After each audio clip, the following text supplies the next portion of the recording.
It is time to let go. As you settle into your bed, as you feel your body begin to soften, I invite you on a journey. It is not a journey of striving, but of release. We have a story for you tonight. It is a story of a faith that was simple, but so powerful it changed a nation. It is the true story of a man who learned how to trust a God who always provides. A man who learned to exchange his own striving, his own worry, and his own fear for a perfect, unshakable peace. That same peace is available to you right now, in this moment. So close your eyes, breathe in the quiet of this room, breathe out the noise of the day. Allow your body to grow heavy. Feel the support beneath you. There is nothing left for you to do. Your only task is to rest. Let the story of a faithful life be the gentle, flowing river that carries you to sleep. Our story begins in a small, quiet room in a time long ago. The Barnsley Promise. The small upstairs room in Barnsley, England, was quiet. In the stillness of the afternoon, 17-year-old Hudson Taylor reached for a small booklet. He was home alone, looking for anything to pass the time, and in that moment, he held a few printed pages that would alter the course of his life and the destiny of a nation he had never seen. The air in Barnsley was often thick with the grit of progress. It was 1849, and the town was a hub of English industry. The sky was a canopy of smoke from the coal mines and the linen factories. The sound of looms clattering and iron shaping was the constant heartbeat of the town. Life was fast and hard and practical. Hudson's father, James Taylor, was a practical man. He was a chemist, a pharmacist, and also a Methodist lay preacher. He and his wife, Amelia, lived a life steeped in a deep and earnest faith. They believed in the power of prayer. They believed that God was not a distant idea, but a present and active force in their lives.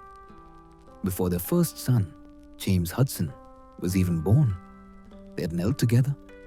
They had prayed a specific and extraordinary prayer. They asked God that if He gave them a son, He would call that son to be a missionary. And their prayer had a specific destination. They prayed for the vast, remote, and closed land of China.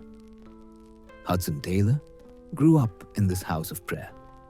He was a bright child, quick to learn, with a sharp mind and a curious spirit. But he was not a strong child. He was often frail, his health delicate. He spent many hours indoors, reading, thinking. Yet, for all the faith that surrounded him, it did not seem to touch his heart. He respected his parents' beliefs. He attended church. He knew the stories and the hymns. But it was a formal, inherited faith. It was not his own. As he grew into his teens, his ambition pointed not toward heaven, but toward the world. He was clever, and a future of comfort and influence seemed possible. He took a job at a local bank. He enjoyed the work. He enjoyed the status. He began to dress with more care, to think about money, to imagine a life of respectable success. His parents watched and they prayed. They saw the son they had dedicated to God drifting further and further away, pulled by the currents of a practical, secular world. He was, in his own words, very careless. He believed he could enjoy the pleasures of the world for a time, and then, when he was older, he would turn to God. It seemed a perfectly reasonable plan, but his mother, Amelia, could not rest. Her son's spiritual indifference was a constant, heavy burden on her heart. In that spring of 1849, she was invited to visit friends in a town some 70 or 80 miles away from Barnsley. She went, but her mind remained at home with Hudson. A few days into her visit, this burden became overwhelming. She felt a deep, agonizing conviction that she must pray for her son's salvation. She found a quiet room, locked the door, and knelt. She felt an assurance from God that she should not leave that room until her prayer was answered. Hour after hour she prayed. She pleaded with God for her son's soul. She wrestled with the quiet, with the silence, with the seeming distance of heaven. And then a great peace settled over her. A sudden, complete, and joyful certainty flooded her heart. She knew her prayer was answered. She knew her son was saved. The knowledge was so real, so absolute, that she rose from her knees and began to praise God. When she rejoined her hostess, she did so with a joyful face. She said simply, "I know that my son is converted." 70 miles away in Barnsley, Hudson Taylor was on his break from the bank. The house was empty. He was restless. He wandered into his father's study, a room filled with books on medicine, theology, and mission. He scanned the shelves, looking for anything to relieve his boredom. Nothing held his interest. He turned to leave, but his hand fell on a small pile of gospel tracts. He picked one up. He intended, perhaps, to find it amusing, to read it with a critical eye. He sat down and began to read. The tract told the simple story of the gospel, focusing on the work of Christ on the cross. It was a story he had heard 100 times, but then a single phrase seemed to lift itself from the page. The finished work of Christ. He paused. What did that mean? Finished. The thought came to him. If the work of salvation was finished, if the debt for sin was paid in full, then what was left for him to do? He had always thought he must do something. He must make himself better. He must pray more. He must earn his way to God. But the tract argued the opposite. It argued that the work was complete. Jesus had said, "It is finished." The logic was simple and devastating. The tract continued, "If the whole work is finished and the whole debt is paid, what is there left for me to do?" In the silence of that room, a new thought dawned in his mind. There's nothing left in the world for me to do but to fall down on my knees and accept this Savior and his salvation. And so he did. In the dusty afternoon light of his father's study, with no one to guide him, no music to stir him, Hudson Taylor knelt down. He knelt as a worldly young banker. He rose as a new creation. He described it later as a profound joy. The world looked different. The birds sang a different song. The very air he breathed felt new. He felt a peace so deep it seemed to settle his very bones. He had, at last, come home. 2 weeks later, his mother Amelia returned to Barnsley. Hudson was waiting for her, eager to meet her at the door, to tell her his wonderful news.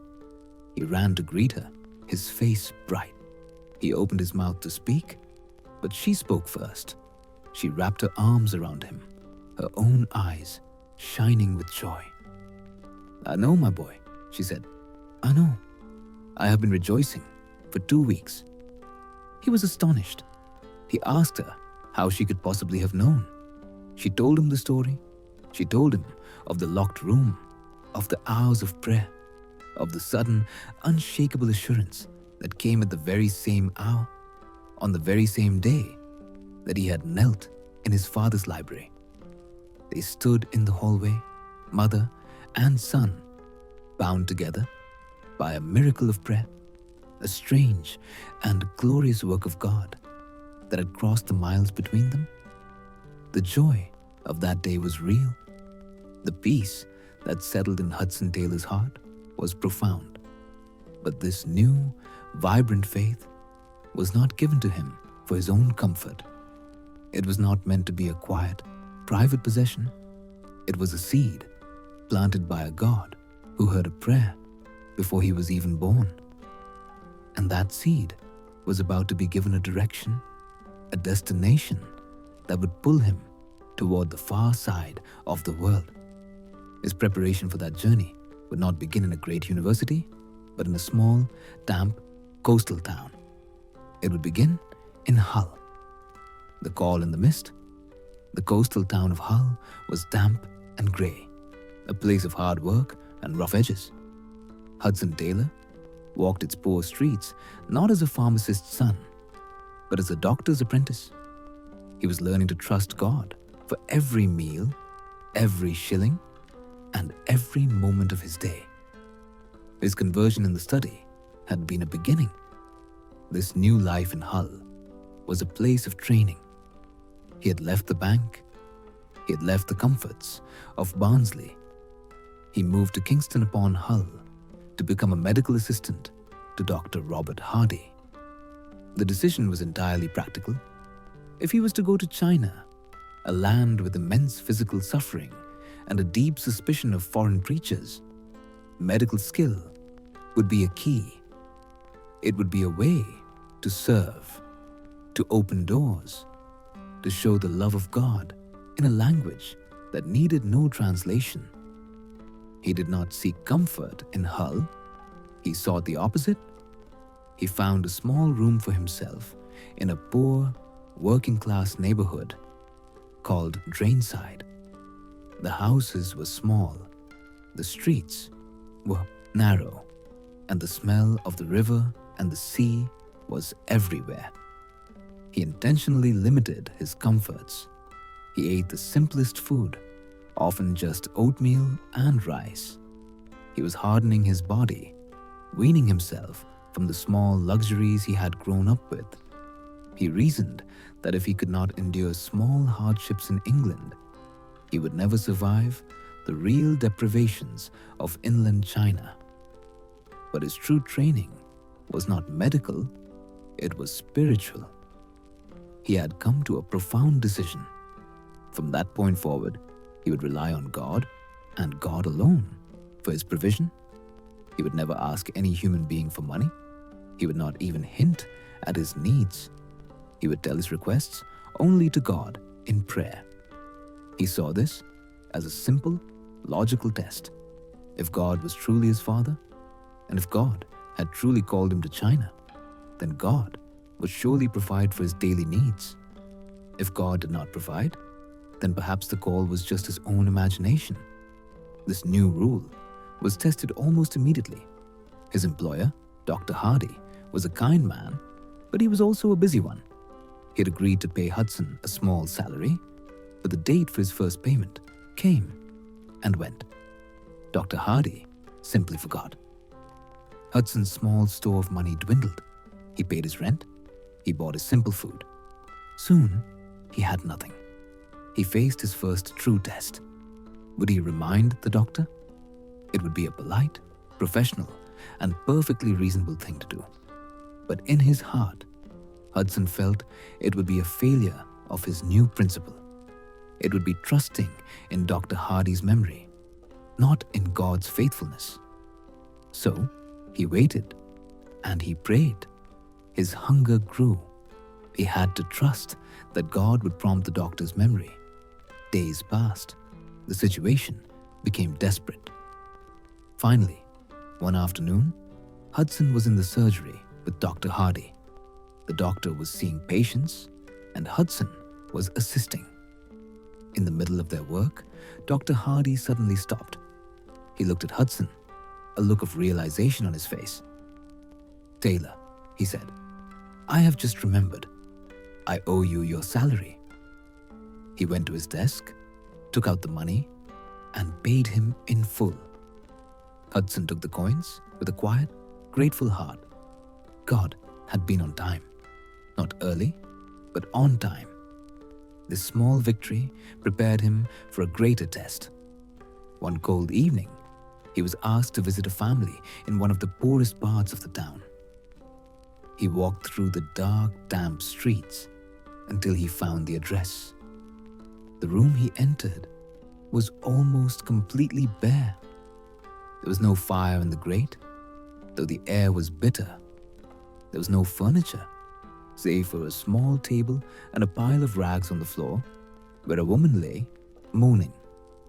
A man, her husband, sat on a box, his head in his hands. He looked up as Hudson entered. He explained that his wife had just given birth a few days earlier, but was terribly ill. They had no food, no money, and no medicine.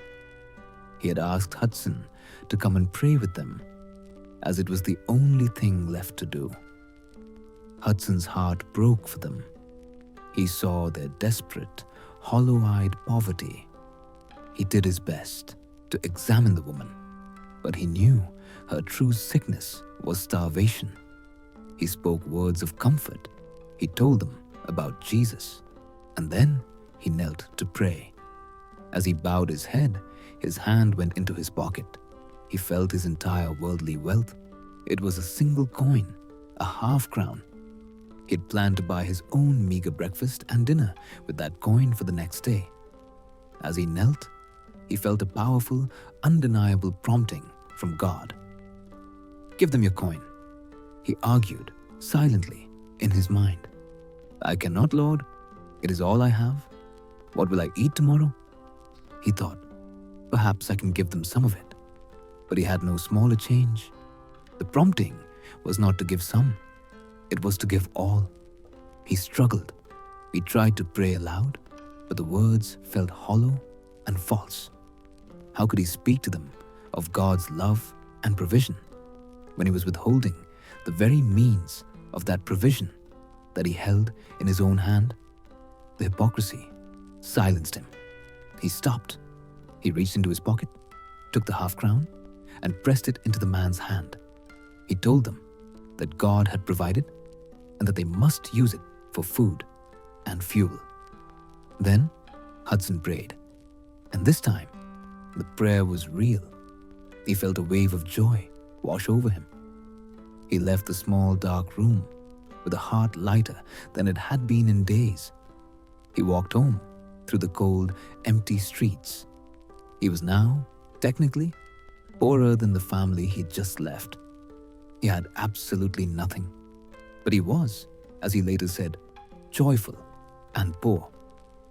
The next morning, he woke to a new reality. He had no food for breakfast. He had no money to buy any. He sat in his room, waiting on God. He read his Bible. He prayed. He waited. Mid-morning, he heard the postman's knock. It was unusual. He rarely received mail. The postman handed him a small, anonymous packet. Hudson opened it. Inside was a pair of kid gloves, but wrapped inside the gloves was a gold coin. It was a half-sovereign. It was worth 4 times the half-crown he had given away. He knelt by his bed, the coin heavy in his hand, and he wept. It was not just about the money. It was the message. It was God's voice, clear and loving, saying, "I am faithful. You can trust me. You can trust me with your life." This was the final piece of his preparation. He'd learned he could trust God with his salvation. He'd learned he could trust God with his daily bread. His medical studies were progressing. His body was hardened. His faith was no longer a theory, but a tested reality. It was not long after this, on a quiet walk, that the call finally settled. It was not an audible voice. It was not a vision in the sky. It was a deep, unshakable, and overwhelming conviction that settled upon his soul. The words formed in his mind, not as a suggestion, but as a divine command. "Go for me to China." In that moment, all the pieces of his life clicked into place. The prayer of his parents before his birth, his conversion in the study, the move to Hull, the medical work, the tests of faith over forgotten salaries and given coins. It was all a single, unbroken thread woven by the hand of God, leading to this one singular purpose. The feeling was glorious. It was also terrifying. It was a call to a life of utter dependence, a call to a place of unknown dangers, a call to a task that seemed humanly impossible. He had his answer. He had his direction. And that direction pointed south. It pointed to the heart of the empire, to the roar of London, and to the final, formal training he would need. The London Hospital. The roar of London was a constant assault. At the Royal London Hospital, the smells of sickness and carbolic acid filled the air. Here, Hudson Taylor studied not only medicine, but the anatomy of human suffering, all while fighting a quiet, desperate battle of his own. He had left the quiet coast of Hull and stepped into the very heart of the empire. In 1851, London was the largest, richest, and loudest city in the world. It was a sprawling universe of contradictions. Palaces and parliaments stood only miles from the most desperate slums.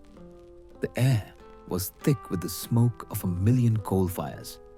The streets were a chaotic river of horse-drawn carriages, shouting merchants, and a tide of humanity that never seemed to sleep. Hudson found simple lodging in Whitechapel, a neighborhood huddled near the hospital. It was a place of grim reality. He walked to his classes each day through streets teeming with the poor, the sick, and the forgotten. This was not a theoretical poverty he had read about. It was real, it was cold, and it was here, in this ocean of need, that he was to prepare for China. The hospital itself was a formidable institution. It was a world of long, crowded wards, gas lamps hissing on the walls, and the constant, quiet sounds of human frailty. This was the dawn of a new age of medicine, but it was still a brutal one. Hudson entered this world as a student, his mind a sponge. He had come for knowledge. He knew, with a certainty that settled deep in his heart, that his skill as a doctor would be his passport. In a land that was deeply resistant to foreign preachers, a man who could heal the body would be given a hearing to heal the soul. He studied with a fierce, quiet intensity. He learned to set the broken bones of men crushed in factory accidents. He learned to stitch the wounds of dock workers. He learned to identify the fevers that swept through the city's tight-packed tenements. He spent long hours in the anatomy rooms, learning the intricate, God-designed map of the human body. He worked until his hands were steady and his eyes were sharp, but he had a second, secret curriculum. While his mind was learning medicine, his spirit was learning dependence. London was an expensive city. The small funds from his family were meager, but he held to the principle he had forged in Hull. He would not ask any person for money. He would not even hint at his needs. He would tell God, and God alone. There were many days when his faith was tested to the limit. He lived on oatmeal and bread. He walked the long miles to the hospital and back because he could not spare the penny for the omnibus fare. He patched his own worn-out clothes. He was a student at one of the world's finest hospitals, yet he lived in a poverty as deep as many of his patients. He was, as he said, often in want, but never in debt. He saw these moments not as hardships, but as training.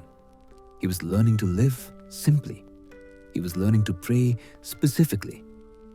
And time after time, God's answer would come. A letter would arrive with an anonymous £5 note, just as his rent was due. A grateful patient, one of the poor he treated for free in his own time, would press a loaf of bread into his hand. His faith was being strengthened in the quiet fire of his daily need.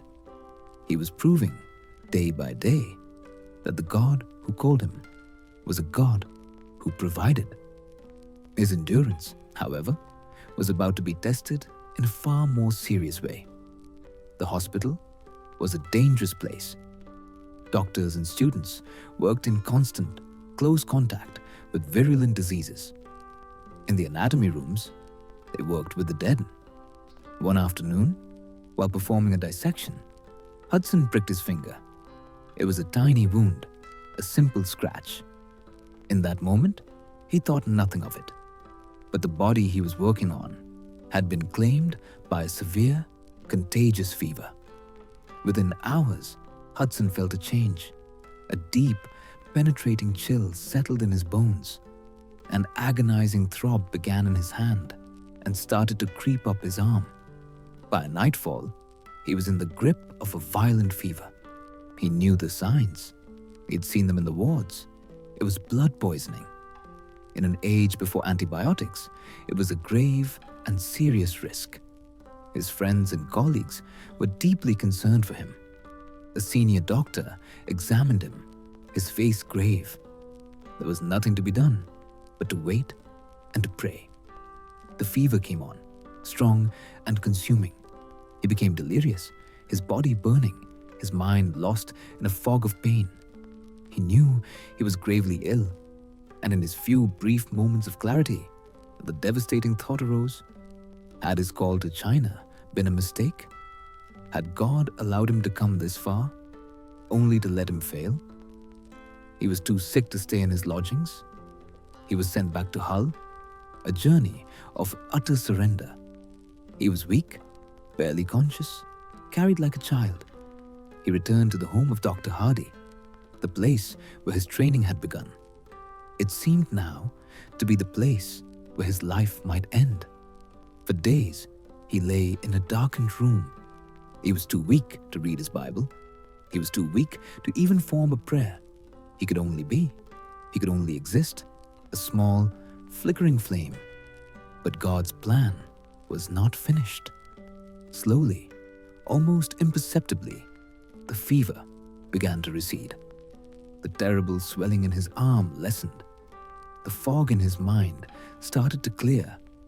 His frail constitution, which had worried his parents his entire life, had somehow, miraculously, weathered the storm. His recovery was agonizingly slow. It took many weeks for him to regain his strength, weeks to even sit up in bed, weeks more before he could walk. In that long, quiet, and enforced stillness, his faith was rebuilt.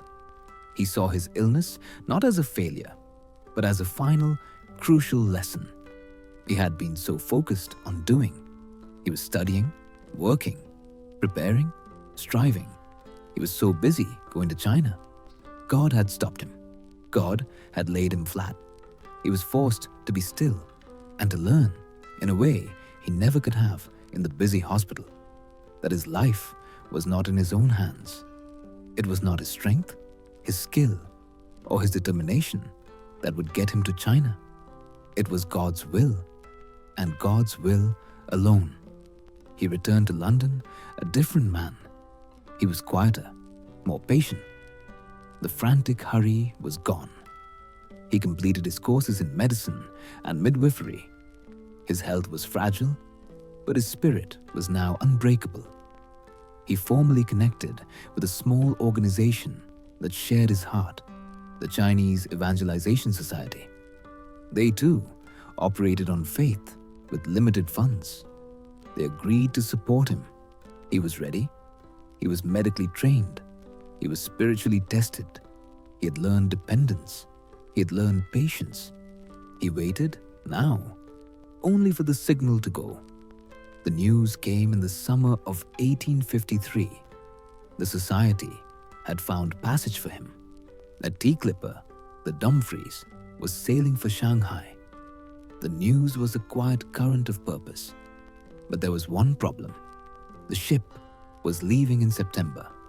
His medical studies were not perfectly complete. He had not yet sat for his final diploma. He faced a choice. He could stay. He could become a fully licensed physician. It was the sensible, logical, responsible path. It would mean waiting, perhaps for another year. Or he could go now. He could leave his qualifications technically unfinished.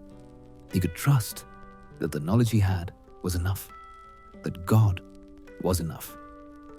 He did not hesitate for a moment. The call he had heard was not to get a piece of paper.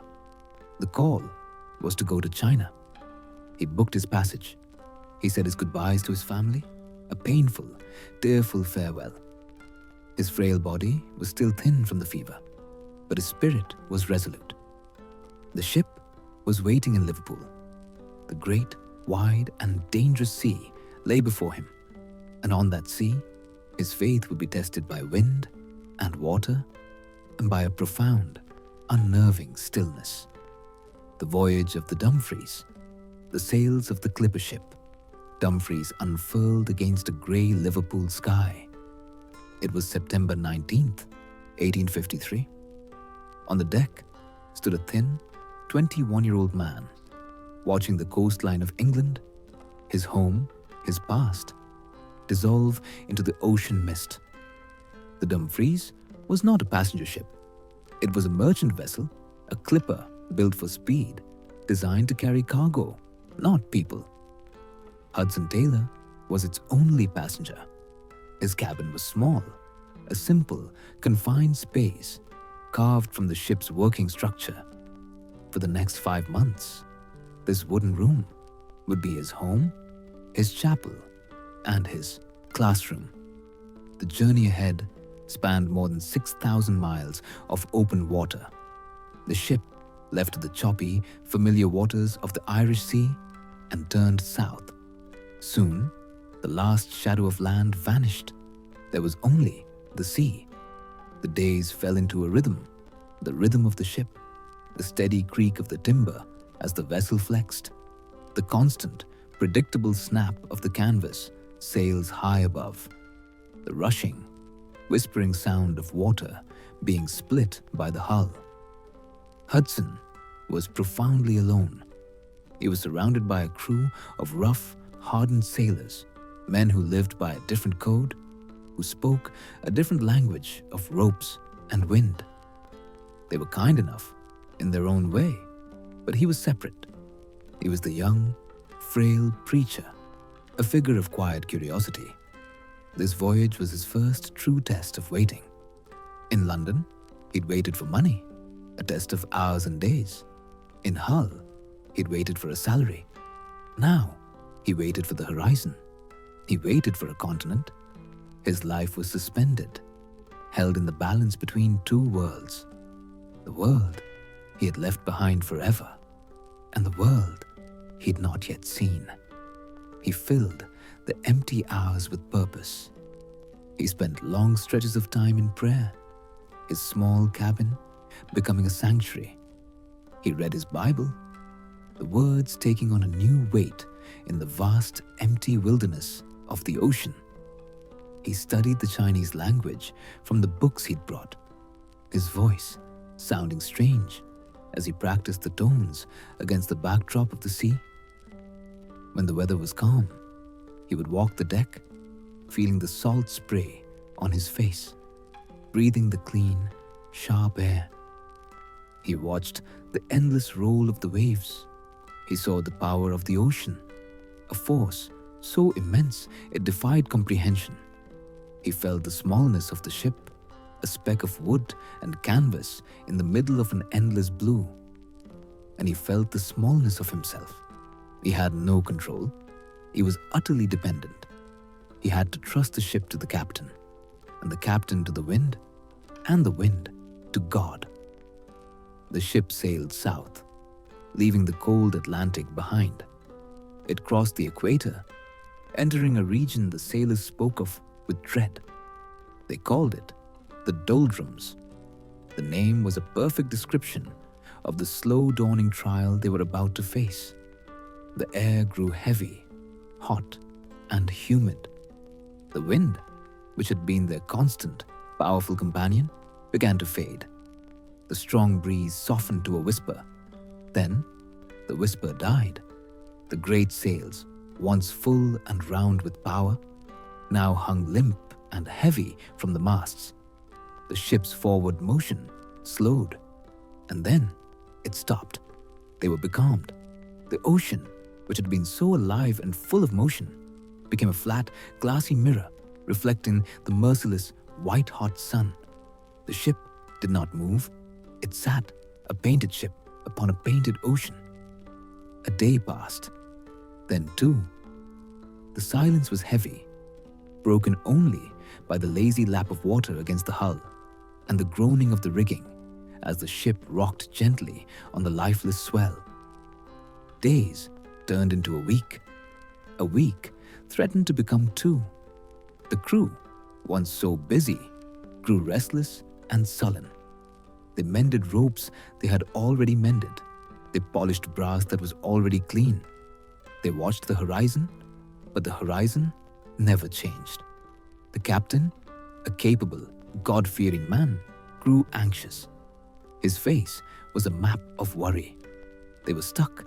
They were going nowhere. The supplies of fresh water were not infinite. The ship's stores were rationed. The heat in the small cabins below deck was stifling, a damp, unmoving blanket of air. This was a different kind of test. It was not a test of sudden danger, but of slow, grinding patience. The captain scanned the horizon for any sign of a cloud, any ripple on the water. There was nothing. The sea was like blue glass. One afternoon, the captain found Hudson on the deck. He spoke in low, worried tones. He confessed his anxiety.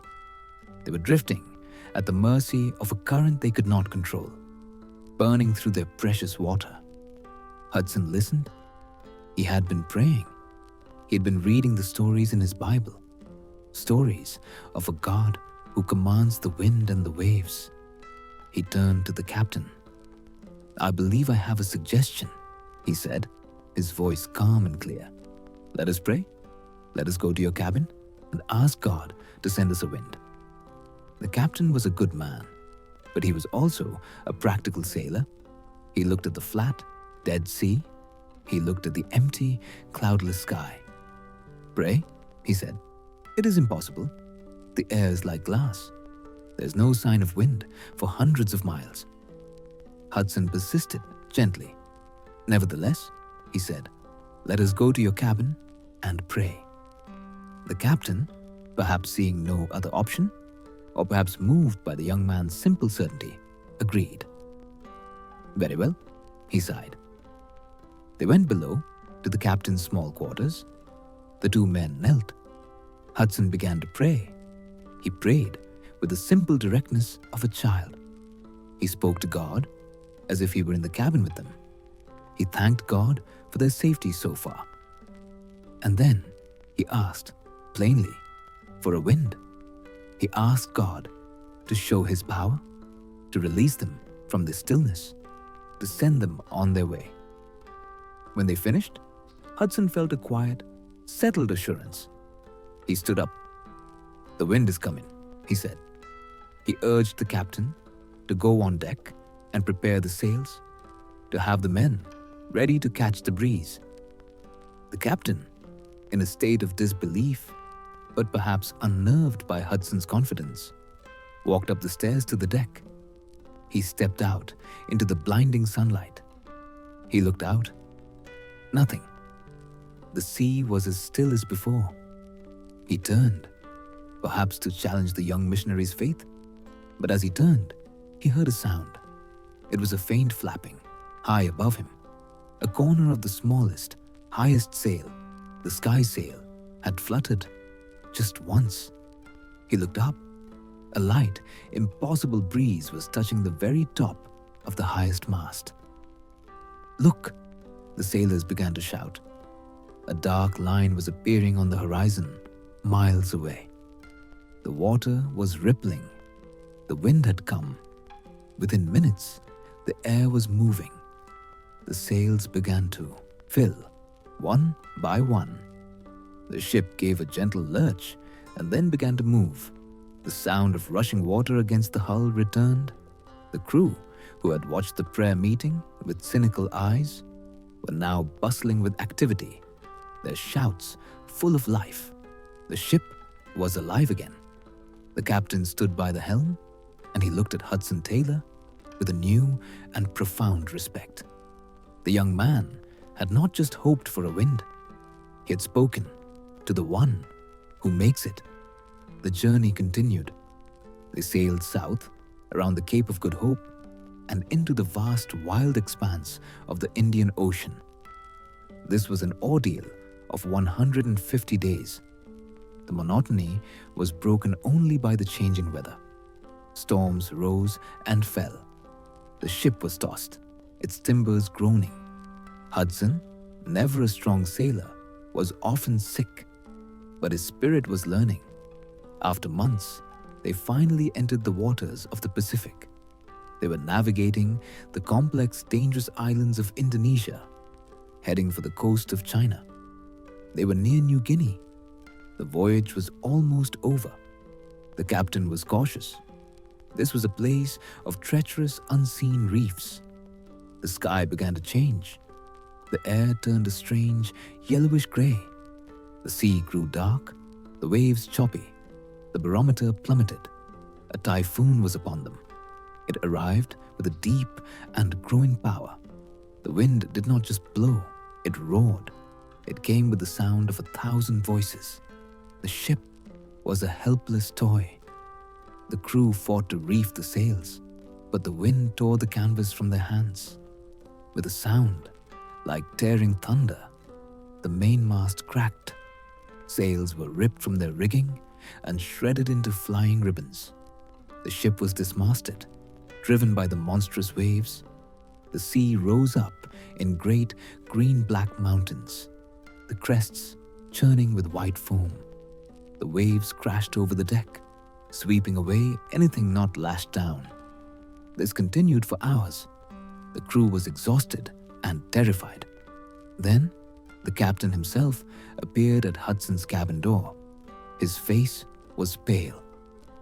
"Mr. Taylor," he shouted over the storm, "we are lost." He explained that the storm was driving them directly onto a hidden reef. He could hear the breakers, the sound of the ocean smashing onto rock. "In a few minutes," the captain said, "we will be on the rocks. It is over." Hudson looked at the man's despair. His own heart was held by a different promise. "No," Hudson said, "we are not lost. God will save us." He grabbed the captain's arm. "Let us pray." The captain was stunned. "Pray? The ship is breaking apart." But Hudson pulled him to his knees. There, in the small swaying cabin, with the sound of their doom roaring outside, Hudson Taylor prayed. He reminded God of his promises. He reminded God of his call. He asked God, simply and directly, to save them. As he prayed, there was a sudden, violent lurch. The ship was lifted high on a colossal wave, and then seemed to stop. The captain cried out, "It is the end." But instead of crashing down onto the reef, the ship was held. And in that precise, impossible instant, the wind shifted. It reversed. A new, powerful gust struck the ship, not pushing them onto the rocks, but away from the danger. The ship was blown, miraculously, back out to the open sea. They were safe. The storm still raged, but the reef was behind them. The captain, trembling, looked at Hudson. He had seen the laws of nature bend. The Dumfries was a wreck. It was battered, broken, its masts gone. But it was floating, and every soul on board was alive. On March 1st, 1854, the ship finally limped into the port of Shanghai. The nearly disastrous voyage was over. He had been trained in faith, tested by the ocean, and delivered to his destination. He stepped onto the docks of Shanghai, a stranger in a strange land, ready to begin his work. But the land he had come to save was in the grip of a bloody civil war. And the missionaries he had come to join were not at all what he expected. He had arrived in a city of deep and jarring contradictions, a place that would challenge his faith and his very identity. The black-haired devil Shanghai in 1854 was a city of deep and jarring contradictions. It was a place of ancient, moss-covered walls and new, imposing foreign settlements. It was a river of fine silk and thick, grey mud. Hudson Taylor, at 21 years of age, stepped off the battered clipper ship Dumfries and into this chaos. He had dreamed of this moment. He had prayed for this land. But the China he found was not the China of his books. It was a nation at war with itself. The fires of the Taiping Rebellion burned across the countryside, a vast, bloody civil war that had already claimed millions of lives. The city of Shanghai was a tinderbox of fear, suspicion, and unrest. He stood on the docks, his few belongings beside him, and he waited. He expected a representative from the Chinese Evangelization Society, the group that had sent him, to be there to greet him. He scanned the unfamiliar faces in the crowd, a sea of expressions he could not yet read.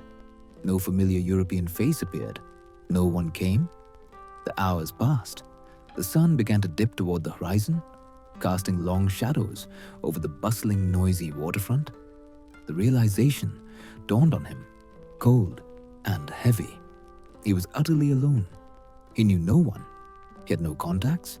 He had no lodging. And the letter of credit he carried, his promised funds, was now almost worthless. The bank it was drawn on had failed. He was a stranger in a city at war, with almost no money and nowhere to sleep.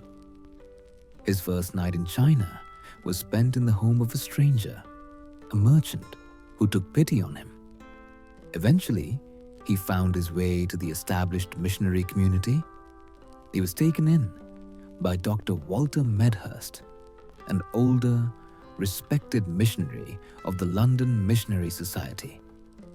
The foreign community in Shanghai was small, and they looked after their own. They were kind, they were generous, they offered him a place to stay and a seat at their table. But Hudson soon saw a problem. It was a problem that troubled him more than his lack of funds, more than the chaos of the rebellion. The missionaries lived in a world apart. They resided in the protected foreign settlement, a small, fortified bubble of England that had been transplanted onto the Chinese coast. They lived in grand European houses, with servants and high walls. They ate European food. They spoke English to one another. They recreated the comforts of the home they had left behind. And when they went out to preach, they wore the standard, unchanging uniform of a Western minister. They wore heavy, dark woolen frock coats. The heat in Shanghai was suffocating, a damp, heavy blanket that clung to the skin. The wool coats were a physical burden. They were impractical, they were uncomfortable. But Hudson saw that they were something far worse. They were a barrier. They were a uniform of otherness. When the missionaries walked into the Chinese city, they were not seen as men who'd come to serve. They were seen as foreign devils. The children would point and shout, sometimes gathering in small, bold groups to throw mud or stones. The adults would stare, their faces a mask of suspicion, contempt, or simple, cold curiosity. The black coat was a symbol. It was not a symbol of God. It was a symbol of the foreign powers who had, only a decade before, forced their way into China through the smoke of the Opium War. The coat was the mark of the conqueror, the merchant, the outsider. Hudson tried to join them. He went on preaching tours. He stood in the crowded, narrow streets, in the courtyards of temples, in the noisy tea houses, and he watched. He was a keen observer, and he saw that the message was not being heard. The people were too distracted, too offended, or too frightened by the appearance of the messengers. He felt a growing, gnawing unease. How could he ever share a message of love with the people who saw him as an object of fear and hatred? He took his medical bag and began to travel just a few miles outside the city on his own. He was testing the waters. He was spat upon. He was called names. "Hey, Greasy," they whispered, the words following him down the street. "Black devil." It was the coat. It was his hair. It was his strangeness. He was an alien, a walking offense. He returned to his small room in the settlement. He prayed. He observed. He read about the few who had gone before. He knew that to the Chinese, the world was divided into two parts: the Middle Kingdom, which was China, and everything else. To be a foreigner was to be a barbarian. He came to a simple, logical, and in the eyes of his new colleagues, a profoundly dangerous conclusion. If he was to reach the Chinese, he must cease to be a foreigner. The wall had to come down, and he would be the one to tear it down. The decision was made. He would adopt Chinese dress. This was not a small change of wardrobe. It was a total transformation. It was a symbolic rejection of his English identity, a visible act of humility. He found a Chinese tailor. He had robes made, the simple, loose-fitting tunic and wide trousers of an ordinary Chinese man. He bought the soft cloth shoes that made no sound on the stone streets. And then he took the most dramatic, most irreversible step of all. He went to a Chinese barber. He had the front of his head shaved in the Manchu style required of all Chinese men. He left the hair on the back of his head to grow, weaving in a false pigtail, a queue which he would wear until his own hair was long enough. And because his hair was a light, telltale brown, he bought dye and stained it a deep, flat black. The transformation was complete. He looked in the mirror and saw a stranger. He saw a man who belonged to neither world, but it was a stranger who could, perhaps, finally be heard. He stepped out of his room and into the foreign settlement. The reaction was immediate, and it was severe. His fellow missionaries were not just surprised, they were horrified. It was one thing to be eccentric. It was another thing entirely to go native. They saw his new appearance as a profound embarrassment. It was a betrayal of his culture, his nation, his civilized heritage. They felt he was lowering the prestige of all Westerners. They said he looked ridiculous. They mocked him openly. The diplomatic community was furious. They felt he was letting the side down, abandoning the presumed superiority of the West. They called his new endeavor the Pigtail Mission. He was accused of being a crackpot, a fool, of bringing the gospel itself into disrepute. He was isolated. He was ostracized by the very people he had assumed would be his partners. He was told, in no uncertain terms, that he was making a terrible, costly mistake. But Hudson Taylor was not listening to them. He was listening to God. And he was watching the Chinese. He walked out of the foreign settlement, through the gates, and into the real Chinese city.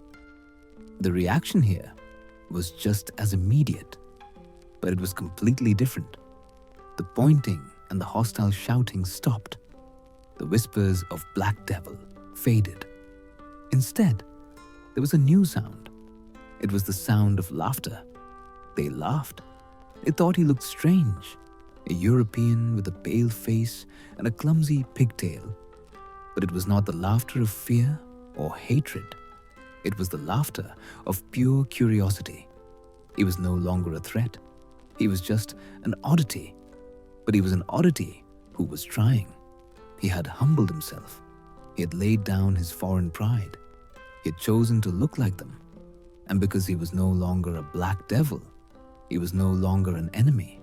He was simply a man. The wall was down. The effect was immediate.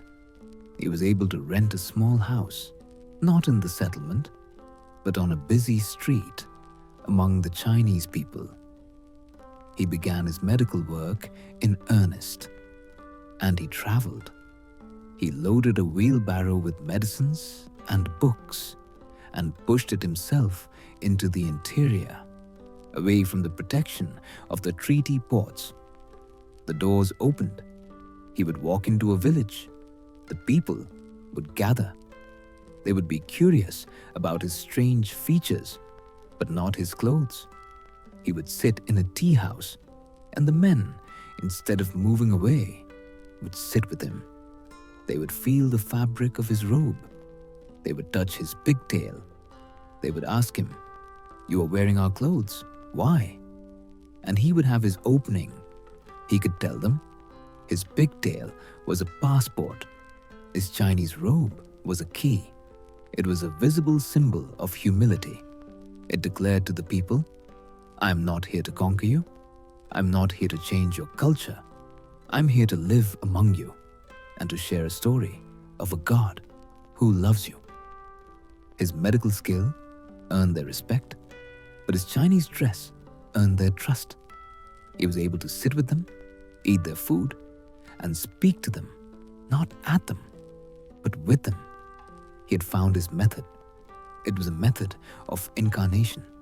It was the simple, profound idea of becoming all things to all people, that by all means he might save some. He was no longer just in China. He was with the Chinese.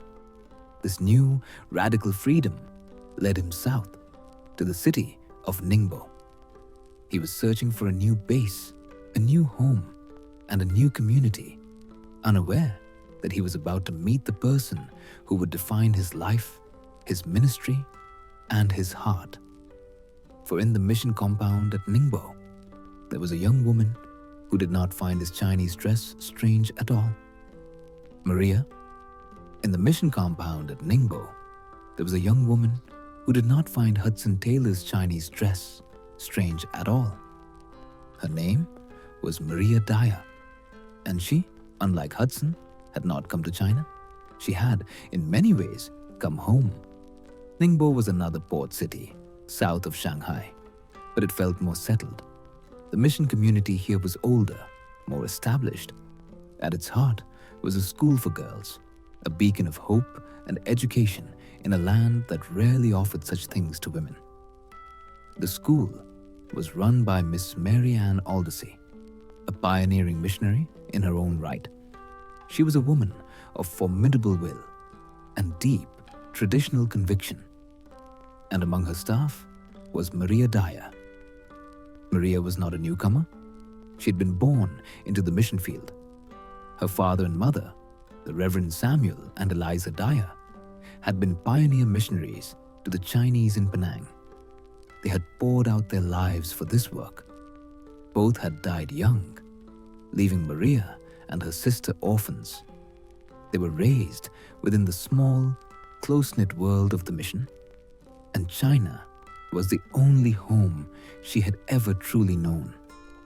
She was not like the other English women in the compound. She was brilliant, she was educated, and she spoke the Ningbo dialect with the flawless, effortless fluency of a native. She could think in the language. She understood the intricate web of custom, etiquette, and thought that remained a closed book to so many foreigners. She was deeply respected by the Chinese and deeply admired by her fellow missionaries. She was, in every sense, a prize. When Hudson Taylor arrived in Ningbo, he was still an object of suspicion. His radical Chinese dress, his pigtail, his refusal of a salary. These things made him an outsider among the outsiders. He came to the mission compound, perhaps to offer his medical services or to seek fellowship. And there he met Maria Dyer. It was not a meeting of sudden romantic passion. It was a meeting of profound spiritual recognition. Hudson was a man who was striving with great effort to bridge a cultural chasm. He was learning the language tone by painful tone. He was forcing himself to wear the clothes and eat the food. He was trying to become Chinese for the sake of the gospel. And then he saw Maria. He watched her teach a class of Chinese girls. He heard her speak with the local women, her words flowing with a grace and ease he could only dream of. He saw the trust in their eyes as they spoke to her. She did not have to try to bridge the chasm. For her, there was barely a chasm at all. She was the living embodiment of the principle he was fighting for. His admiration was immediate. It was deep. He saw in her not just a godly woman, but a masterful missionary. She, in turn, saw him. She looked past the ill-fitting robes and the foreign face, trying to hide behind a pigtail. She did not laugh at him. She did not mock him. She understood, with an insight born of her own experience, why he was doing it. She saw the humility in the act. She saw the strategic, sacrificial heart behind the strange appearance. She respected his courage. Their paths began to cross more frequently. In the small, enclosed world of the Ningbo mission, they found moments to talk. Their conversations were not about the weather or the comforts of home. They spoke of the work. They spoke of the spiritual hunger they saw.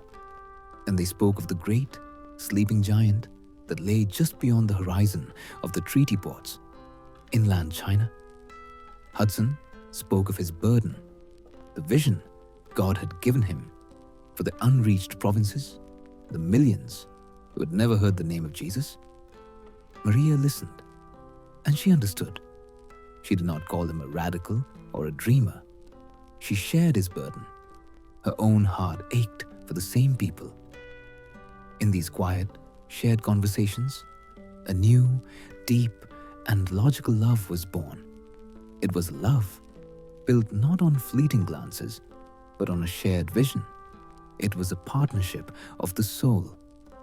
Hudson Taylor, the man who had trained himself to be entirely dependent on God, realized he had found the one person God had made to be his helper. She was his equal, his partner, his necessary complement. He knew he must ask her to be his wife. The custom of the day was clear. He could not speak to Maria directly about such things. He had to seek the permission of her guardian. He prepared himself. He prayed. And then he went to speak to Miss Mary Ann Aldersey. The meeting was a profound disappointment. Miss Aldersey was deeply opposed. She looked at this young man, this frail, eccentric, and penniless doctor. He had no salary. He lived day to day on faith, a concept she found irresponsible and unstable. He wore the clothes of a Chinese peasant, an act she considered an embarrassment to the crown and to the mission. He was, in her eyes, a complete unknown, a radical with no connections, no security, and a very real possibility of dying young from his poor health. Maria Dyer, on the other hand, was her star pupil, her adopted daughter, a woman of good missionary stock and proven ability. To give her to Hudson, Taylor was, in Miss Aldersey's mind, unthinkable. It was throwing her away. Her refusal was absolute. It was cold, and it was final. She did not just say no. She took active steps to end the relationship. She forbade Maria from having any contact with Hudson. She intercepted their letters. She wrote scathing reports back to England. questioning Hudson's judgment, his character, and even the sincerity of his faith. She tried to have him removed from Ningbo. She was a strong woman, protecting her charge, and she would not be moved. Hudson and Maria were crushed, but they were not broken. They were faced with a choice. They could defy Miss Aldersey. They could elope. They could place their own desires above the rules of the society they lived in. But they believed in a God who orders all things. They had built their new love on the foundation of a shared faith. Now, that faith would be tested. They made a covenant, though they could barely speak to one another. They would not force the issue. They would not act in defiance.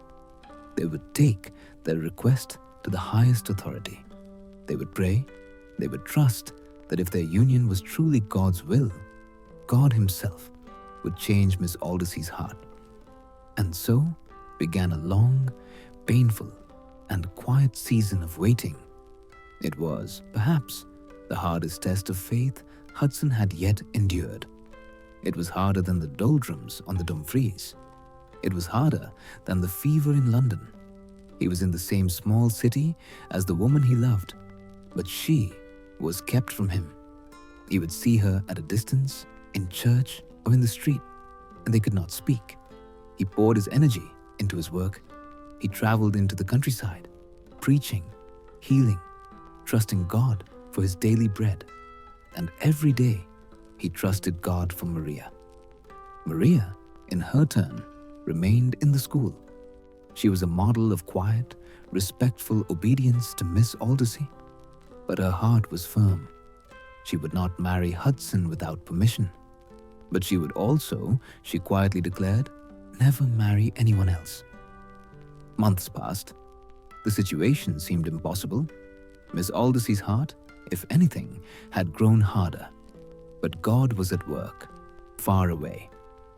Hudson had written to Maria's legal guardian back in England, a man named Mr. George Pierce.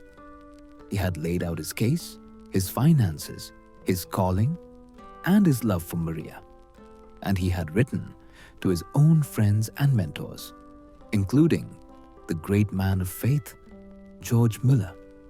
The letters began to arrive from England. Mr. Pierce, after prayerful consideration, wrote back, giving his full, unqualified blessing on the marriage. He respected Hudson's faith-based principles. Then, a respected friend of Miss Aldersey, a man whose spiritual judgment she could not question, wrote to her. He vouched for Hudson's character. He spoke of his deep, genuine godliness. He gently urged her to reconsider. The foundation of her opposition began to crack. Her arguments, one by one, were being taken away. It was no longer her opinion against a young radical. It was now her opinion against respected elders, against Maria's own guardian, and against Maria's unwavering, patient, and respectful constancy. Finally, after nearly a year of struggle, she yielded. The impossible had happened. God had not broken her will, but He had, slowly and gently, bent it. She gave her consent. The joy was quiet and profound. It was not the victory of a battle, but the peaceful arrival of a long-prayed-for gift. On January 20th, 1858, Hudson Taylor and Maria Dyer were married in Ningbo. It was a simple wedding. He did not stand in a fine English suit, nor she in a grand white dress. They stood together, a small, quiet couple, united in a shared purpose. He, the man who had given up his culture. She, the woman who had embodied it. It was more than a marriage. It was a partnership. It was the true beginning of a ministry. Hudson Taylor finally had a partner, a wife who shared his vision, his work, and his heart. Their new life in Ningbo was full of shared purpose, a small picture of the grace they hoped to share with all of China. but the demands of the work and the fragility of his own health were about to lead them away from the land they loved and back to the very place their journey had begun. His health was broken, his future uncertain. He would find himself on an English seaside, a world away from Ningbo, walking on a pebbled shore, wrestling with the very God who had called him. The Brighton Beach vision, the English seaside at Brighton, was a world away from the canals of Ningbo. Hudson Taylor walked the pebbled shore, the sound of the waves a dull roar against the grey sky. He was exhausted, unwell, his young family with him. He was back in England, a failed missionary by some accounts, his health broken, his future uncertain. The year was 1860. He had not wanted to leave China. His work with Maria had been fruitful. They had established a small, growing church. They had a home. They had a daughter, Grace. But the relentless demands of the ministry, the constant travel, the harsh conditions, and the damp, subtropical climate had finally broken his frail body. His health collapsed. The fevers returned. His nerves were shattered. The doctors in Ningbo were unanimous. If he did not return to England immediately, he would die. So he had obeyed. He, Maria, and little Grace packed their few belongings. The journey home was long and somber. Was a retreat. It was, in his mind, a kind of failure. He was not alone, however. He brought with him a young Chinese convert named Wang Laijun. This too was an act of purpose. Hudson planned to use his time in England to continue his work, and he would need a native speaker to help. They settled in London, not in a wealthy district, but in the poor, crowded, and noisy East End, in a small, terraced house. For Hudson Taylor, this was not a vacation. It was not a furlough. It was a forced pause. It was a wilderness. His days, however, were not empty. He had two great tasks. The first was to finish what he had started at the London hospital. He was a skilled doctor, but he had left before earning his formal diploma. Now, he returned to his studies. He attended lectures, he walked the wards, and he sat for his final examinations. He became a member of the Royal College of Surgeons and a licentiate of the Apothecaries' Hall. He was, at last, officially Dr. Taylor. This was a practical tool, one he knew he would need when and if he ever returned to China. His second task was even more vital. He and Maria, with the faithful help of Wang Laijun, began the painstaking work of revising the Ningbo New Testament. This was not a simple translation. It was a sacred, exacting labor. How does one find the perfect Chinese character to capture the meaning of grace? What word conveys the deep, holy truth of redemption? They would sit for hours, deep into the night, the three of them, discussing, debating, and praying. They were weighing the souls of men with the weight of each word. But as he worked, his heart ached. He was in England, but his mind, his soul, was in China. He preached in small chapels, in drafty mission halls, in the poorhouses of London, and his message was always the same. China, the need of China, the hundreds of millions who had never heard. He found a large map of the country, the best one he could find. He hung it on the wall of his small study, and this map became his new burden. It was his place of prayer and his place of agony. He would look at the coastal cities he knew, Shanghai, Ningbo, and then he would look beyond. He saw the vast, uncharted interior.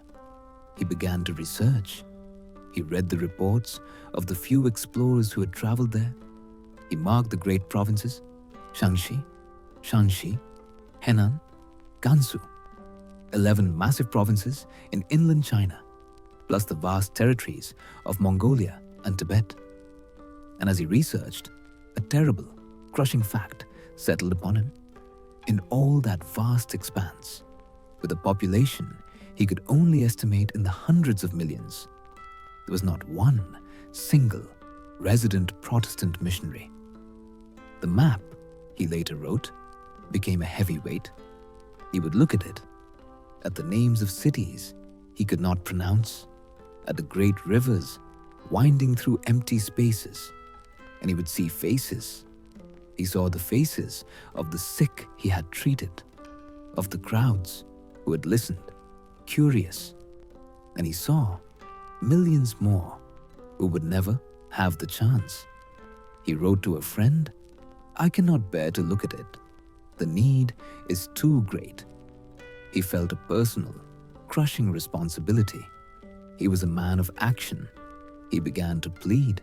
He went to the great established missionary societies of his day. He showed them his map. He told them the numbers. He begged them to send workers inland. And he was met with polite, firm, and universal rejection. The mission boards found his ideas to be, in a word, reckless. His faith principle, the idea of sending missionaries with no guaranteed salary, trusting God alone for provision, was financially irresponsible. His insistence on adopting Chinese dress was culturally embarrassing. And his most radical idea, that unmarried women could be sent into the interior as missionaries, was considered scandalous. It was simply not done. The doors were closed. One by one, he was told to be patient. He was told to be practical. He was told to wait. Hudson Taylor returned to his map. He looked at the empty provinces, and a devastating realization came over him. No one was coming. The great societies would not go. The established church would not send. If these millions were to be reached, it would not be by an organization. It would have to be by a new work. It would have to be by a work of pure faith. The burden became almost physical. He could not sleep. He could not eat. He felt he was carrying the weight of 400 million souls on his own frail shoulders. On June 25th, 1865, this long agony came to a crisis. He had been invited to spend a weekend with friends in Brighton on the southern coast. He was scheduled to speak at a service, to preach, but he could not. The burden was too heavy. The words of a sermon felt hollow when his heart was breaking. He left his friends. He walked out of the house, alone. He walked down to the pebbled shore. The English Channel was grey and cold. The waves crashed and pulled at the stones, a constant, rhythmic, empty sound. He walked for hours, back and forth, the sound of the sea echoing the turmoil in his soul. He was in prayer. It was a deep, searching prayer. "Lord," he cried out, "the need is too great. I cannot bear it. These people are dying without you, and I am here, helpless." He felt the impossibility of it. He, a man of frail health, a man with no money, no organization, no wealthy patrons. How could he possibly do what the great powerful societies refused to do? He felt God speaking to him in the stillness of his heart. The call was simple. "Go for me. You must found a new mission." He protested. "I cannot, Lord. I am weak. I have no resources." The thought was overwhelming. It was too big. And then the answer came. It was a moment of profound, life-altering revelation. He realized he was not being asked to carry the burden. He was not being asked to fund the mission. He was not being asked to find the workers. He was simply being asked to obey. He was being asked to be the leader, but God Himself would be the provider. God would be the treasurer. God would be the one to call the workers. It was not his responsibility. It was God's. All he had to do was say yes. He described it later. The Lord's presence, he said, became so real. The crushing weight lifted. In its place, a deep, profound peace settled in his heart. The struggle was over. He knew what he had to do. His mind was clear. His purpose was set. He turned from the sea, his long, agonizing walk finished. He was no longer a man in doubt. He was a man with a commission. He walked with a new, quiet purpose through the streets of Brighton. He found a bank. It was the London and County Bank. He walked inside, his heart calm. He spoke to a clerk. He said he wished to open a new account. The clerk asked for the name. Hudson replied, "The China Inland Mission." In that moment, the mission existed. It had no missionaries. It had no headquarters. It had no committee. It had only a name in a bank ledger. Hudson reached into his pocket. He took out the only money he had to give. It was £10. He deposited it into the new account.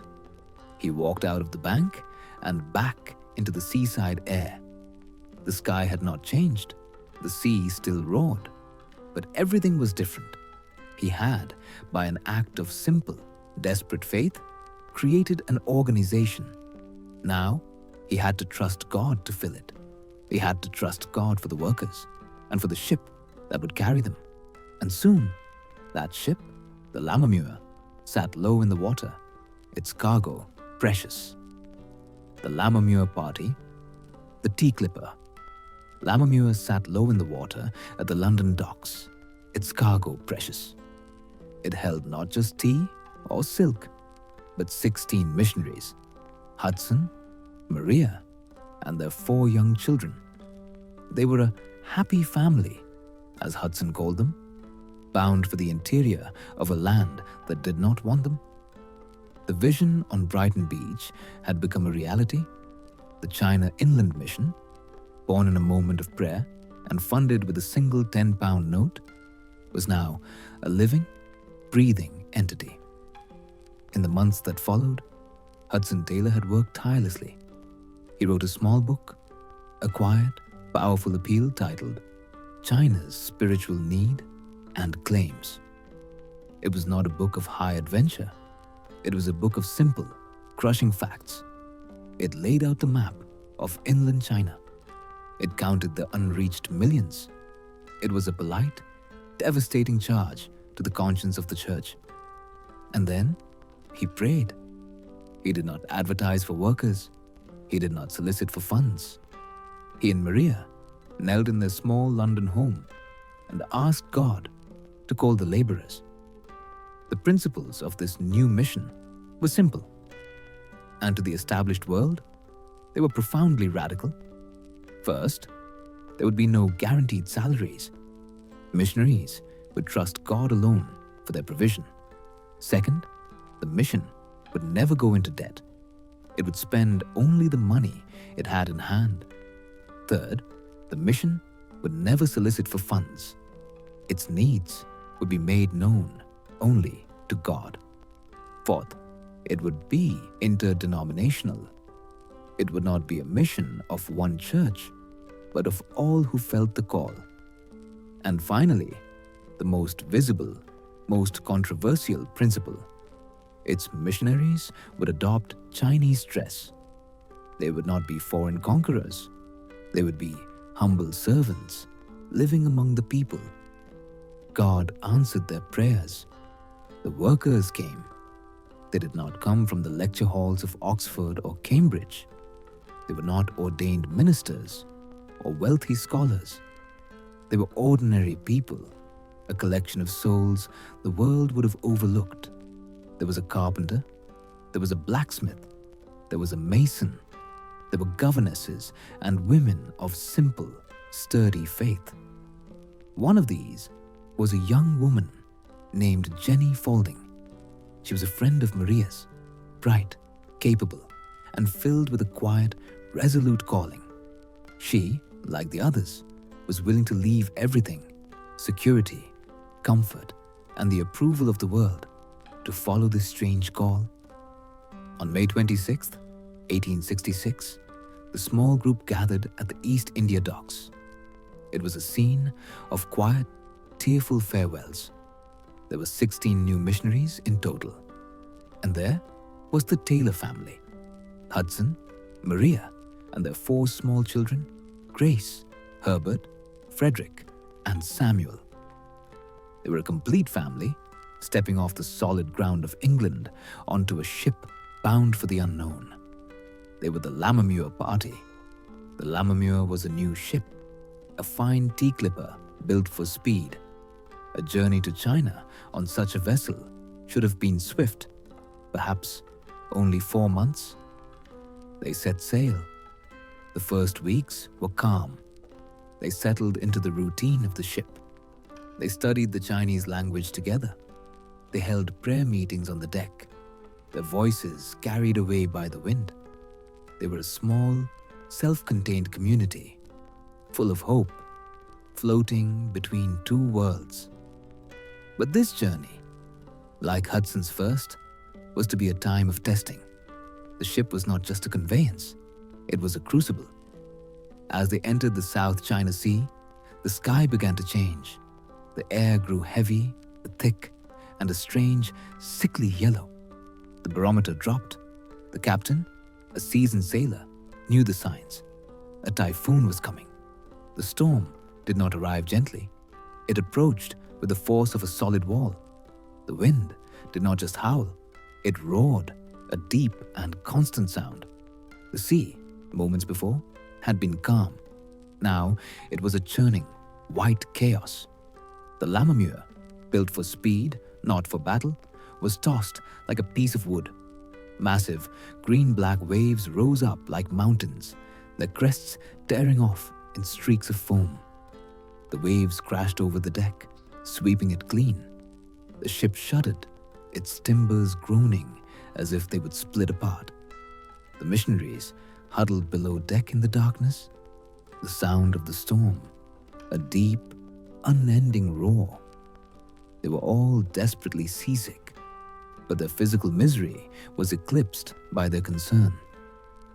Hudson Taylor, however, was calm. This was his second great test at sea. He was not just a passenger, he was the leader. The concern of the party was his responsibility. He gathered them, he prayed. His voice was steady, a quiet anchor in the chaos. He reminded them that they were in God's hands. He reminded them that the waves and the wind still knew their master's voice. The storm raged, the ship fought, and it was damaged. With a sound like heavy thunder, the main topmast snapped and crashed to the deck. The ship was crippled. Then, a second typhoon struck. This one was even worse. The vessel was dismasted, its sails and rigging a tangled, useless wreck. The ship was taking on water. It was barely wallowing in the waves, in danger of sinking at any moment. The ship's captain was in despair. He, like the captain of the Dumfries years before, saw no hope.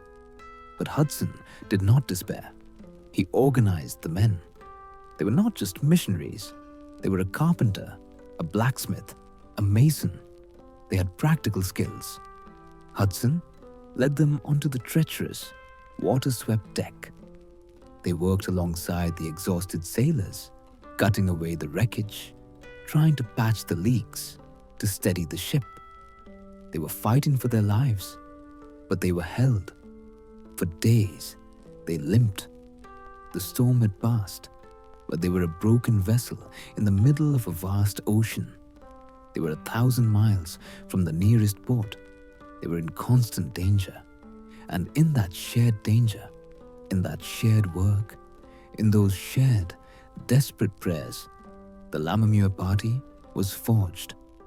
They had come on board as 16 individuals. They would arrive as a single, tested family. They had learned, in a way no classroom could teach, what it meant to have only God. Their faith principle was no longer a theory. It was the air they breathed. After 4 long testing months, The battered, broken Lammermuir was towed into the port of Shanghai. They were alive. They were grateful. They were ready.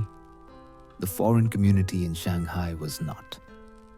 When Hudson Taylor had arrived the first time in his English clothes, he was just a young man. When he had adopted Chinese dress, he was seen as a lone eccentric. But now he had returned, and he had brought with him a small army. The news of their arrival spread through the foreign settlement like a fire, and it was met with shock, ridicule, and universal condemnation. The community was scandalized. This was not a proper mission. It was a happy family of men and women, unmarried, traveling together. It was an offense to Victorian propriety, and they had all immediately adopted Chinese dress. The men shaved their heads and put on queues. The women, including Maria and Jenny, put away their English dresses and put on the loose tunics and trousers of Chinese women. The foreign press in Shanghai had a field day. They wrote scathing, mocking articles. They dubbed the new mission the Pigtail Mission. They called Hudson a fool, a fanatic, and a knave. They said he was dragging the Christian name and the reputation of all Westerners through the mud.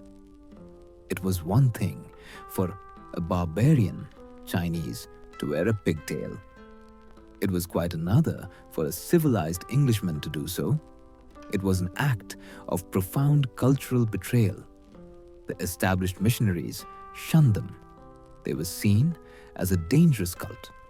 Hudson, Maria, and their new family of 16 were utterly isolated. They were more foreign to the foreigners than they were to the Chinese. But Hudson Taylor wasn't moved by the articles. He was not swayed by the gossip. He had not come to China for the approval of the Shanghai foreign settlement. He had come for the unreached millions of the interior. He had his team. They had been tested by the storm. They had been forged by the sea. They were ready to begin the impossible. Their first test would be in the proud ancient city of Yangzhou, a place that was a powder keg of suspicion, ready to ignite. The fires of Yangzhou, the city of Yangzhou, was a powder keg of suspicion. It was a proud ancient city on the Grand Canal, a hub of commerce and Confucian scholarship. And it was deep in what Hudson Taylor considered unreached territory. In 1868, he brought his small team here. He, Maria, their children, and several others from the Lammermuir party, including Jenny Faulding, rented a large house in the city. This was not the coast. This was the inland mission, truly beginning. At first, the people were curious. Hudson's medical skills were in high demand. He opened a small dispensary, and hundreds of people came, finding relief they could get nowhere else. But there was an undercurrent. The local gentry, the educated, elite scholars, saw these foreigners as a profound threat. They were a challenge to the ancient traditions of Confucius. They were a disturbance to the social order. And so, the rumors began. They were not small rumors. They were dark, untrue, and designed to create terror. Placards were posted on the city walls, in the tea houses, on the street corners. They said the foreigners were black devils. They said that they were stealing Chinese children. They whispered that the missionaries would take the children into their house, boil them, and use their eyes and their hearts to make their strange, powerful foreign medicines. The air in the city grew thick with fear and hatred. In the humid, oppressive heat of August, that fear was about to ignite. The missionaries heard the whispers. They saw the cold, hard stares. The shouts of "devil" followed them. Small stones were thrown. They prayed. They were cautious, but they would not leave. On August 22nd, the tension broke. A small crowd gathered outside the mission house in the afternoon. They were shouting, cheering, testing the gates. As the hours passed, the crowd grew. It swelled from a few dozen to a few hundred. And then, as the sun began to set, it became a crowd of thousands. They were no longer just shouting. They were roaring. They were fueled by the rumors, incited by the scholars, and their fear had turned to anger. The unrest began. The heavy gates of the compound gave way. The crowd moved into the courtyard. They were carrying torches and bamboo poles. The missionaries, Hudson, Maria, who was 8 months pregnant, their children, and the others were trapped inside the house. Hudson and another missionary, George Duncan, ran to an upstairs balcony. They tried to reason with the crowd. They pleaded for calm. Their voices were lost in the roar. A barrage of stones and bricks rained down on them. They were forced back inside. The crowd was at the doors. They were breaking the windows. The house would not hold for long. Hudson knew they had to get help. He and George Duncan ran to a back room. They climbed out of a high window, balancing on a narrow ledge. Their only hope was to reach the local magistrate, the prefect, whose office, his yamen, was nearby. They jumped. It was a fall of nearly 20 feet into the darkness of a side alley. Hudson landed hard, his ankle twisting beneath him, a sharp, searing pain. There was no time. He scrambled to his feet. Limping, in their torn Chinese robes, they ran through the chaotic, torch-lit streets. The city was in an uproar. They finally reached the gates of the prefect's yamen. They banged on the heavy wooden doors. They shouted, begging for the prefect, for soldiers, for help. The guards on the other side were silent. The prefect was inside. He could hear the unrest, and he refused to see them. He refused to send help. The gates remained sealed. The missionaries were left, it seemed, to their fate. Back at the house, the crowd was inside. The sound was overwhelming. The sound of smashing wood, of shattering glass. They were tearing the house apart. They ripped up books, Bibles, and medical texts. They smashed every piece of furniture. They looted the dispensary, destroying the medicines. The women and children were trapped on the top floor. Maria, heavy with child, huddled with Jenny Faulding and the others. They could hear the men shouting below them. They could smell the smoke. The mob had begun to set fires. The lower floors were now filling with flames. The smoke was thick, choking. They had to get out. They ran to the windows. The courtyard below was full of angry faces. There was no choice. It was the fire or the crowd. Maria was first. She was helped out of the window. She clung to the ledge, her 8-month pregnancy making her heavy and desperate. There was no way to climb down. She had to let go. She fell, landing hard, and cried out in pain. She was instantly surrounded by the crowd. Jenny Faulding followed, helping to get the children out, lowering them as far as she could, and then jumping herself. One by one, the missionaries escaped the burning home. They were now in the midst of the crowd. They were separated, pushed, and frightened. Their hair was pulled. Their clothes were torn. They were terrified, but they were not abandoned. Hudson and George, having failed to get help, were fighting their way back, desperate to find their families. For hours, the missionaries were scattered, lost in the city-wide riot. Finally, as the house burned to a smoking shell, some local officials, perhaps fearing that the deaths of foreigners would bring an army, provided a small escort. They gathered the battered, bruised, and weary missionaries. They found Maria, collapsed and in agony from her fall. They were given shelter, not in a home, but in the Yamen, the very place that had refused them help. They had nothing. They had lost their home, their medicine, their books, their children's toys. They had lost everything they owned in the world. The news of the Yangzhou riot exploded in Shanghai. The foreign community was incensed. This was an outrage, an attack on British citizens. The British consul was furious. He demanded the standard response. He demanded gunboats be sent up the river. He demanded that the leaders of the riot be executed. He demanded massive financial reparations be paid to the China Inland Mission for their losses.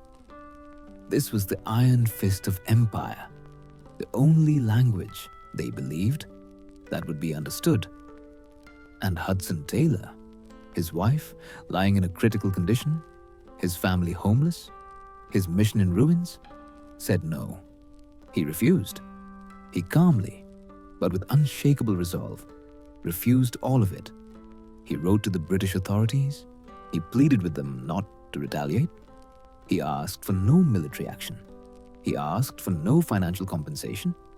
He explained his reasoning, and it was a logic that baffled the colonial mind.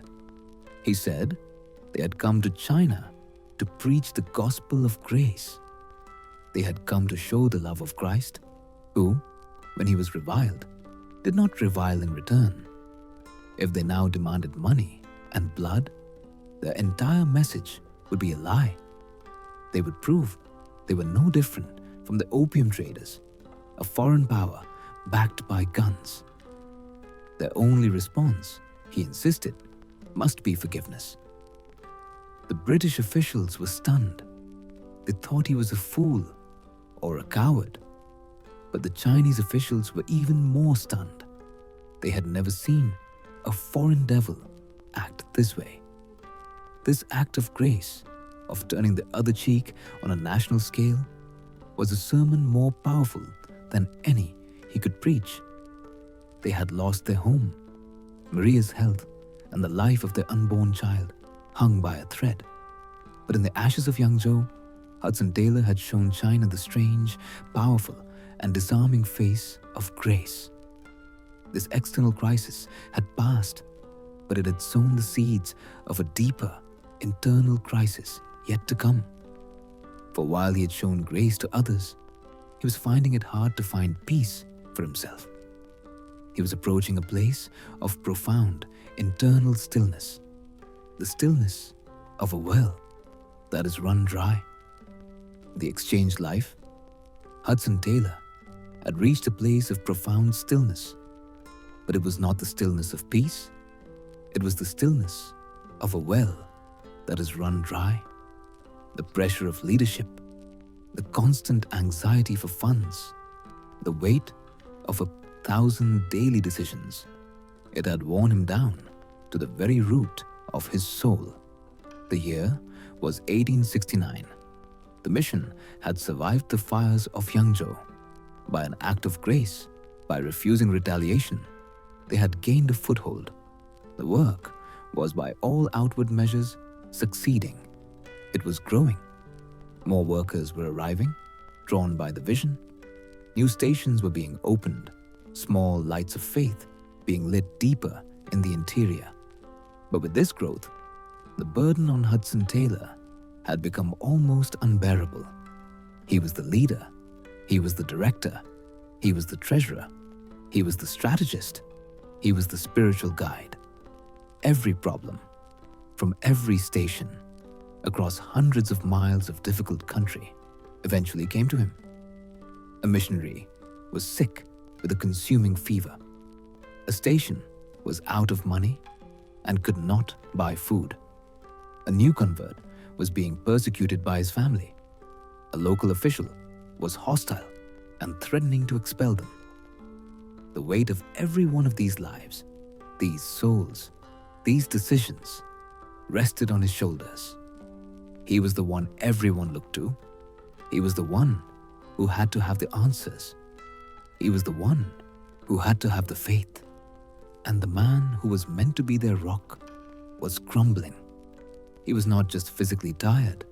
That he was used to. This was something deeper. This was a sickness of the soul. The joy of his calling. The bright, clear peace that had settled on him at Brighton Beach was gone. In its place was a dull, grey fog of anxiety and spiritual dryness. He found himself irritable.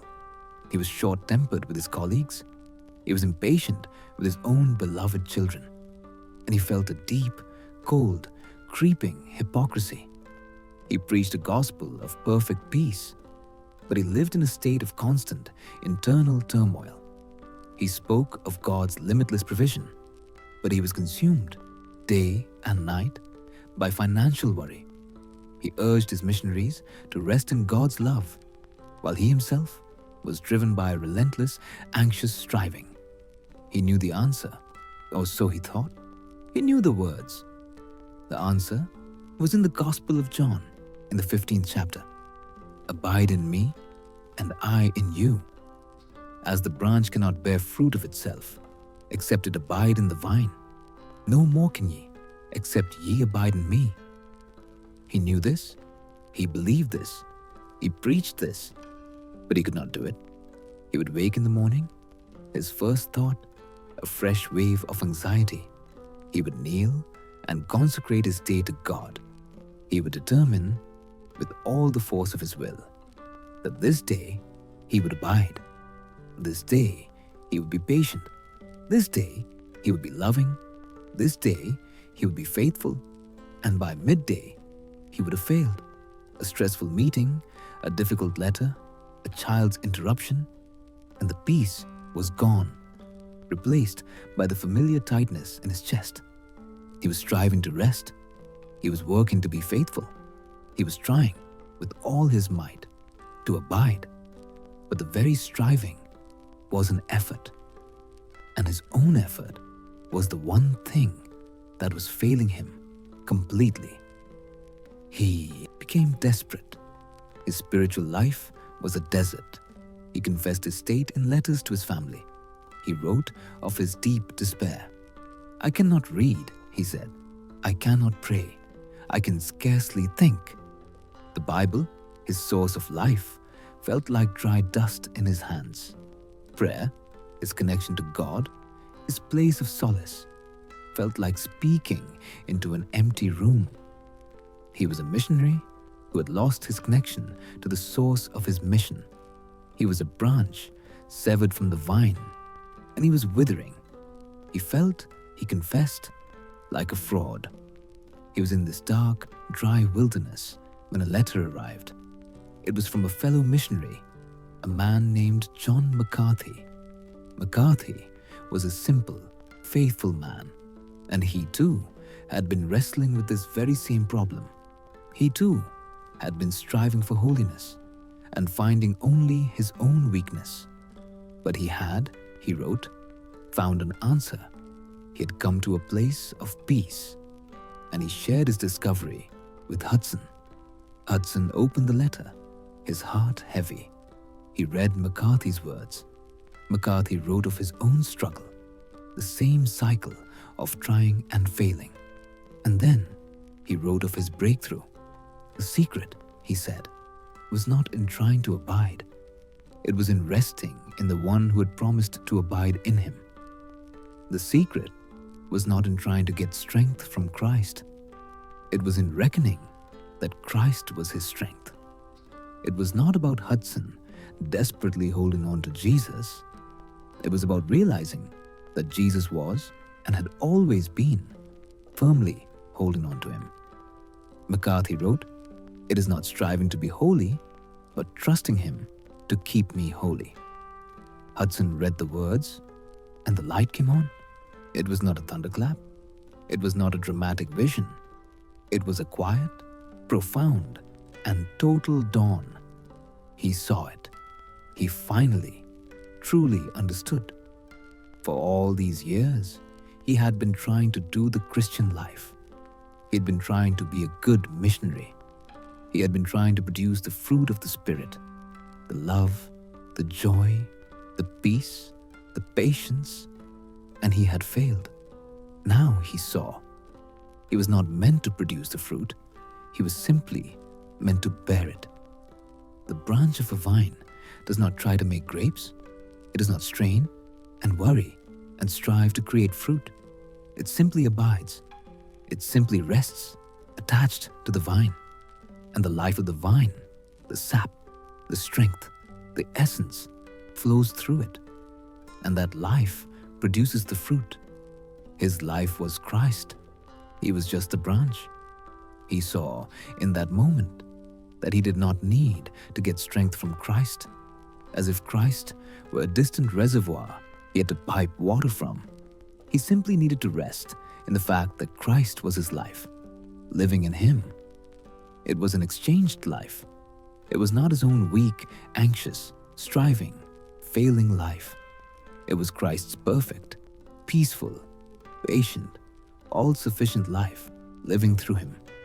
He did not have to fight for victory. He had to rest in a victory that was already won. He was united to Christ. He was a part of him. His part was not to strive, but to trust. He laid the letter down.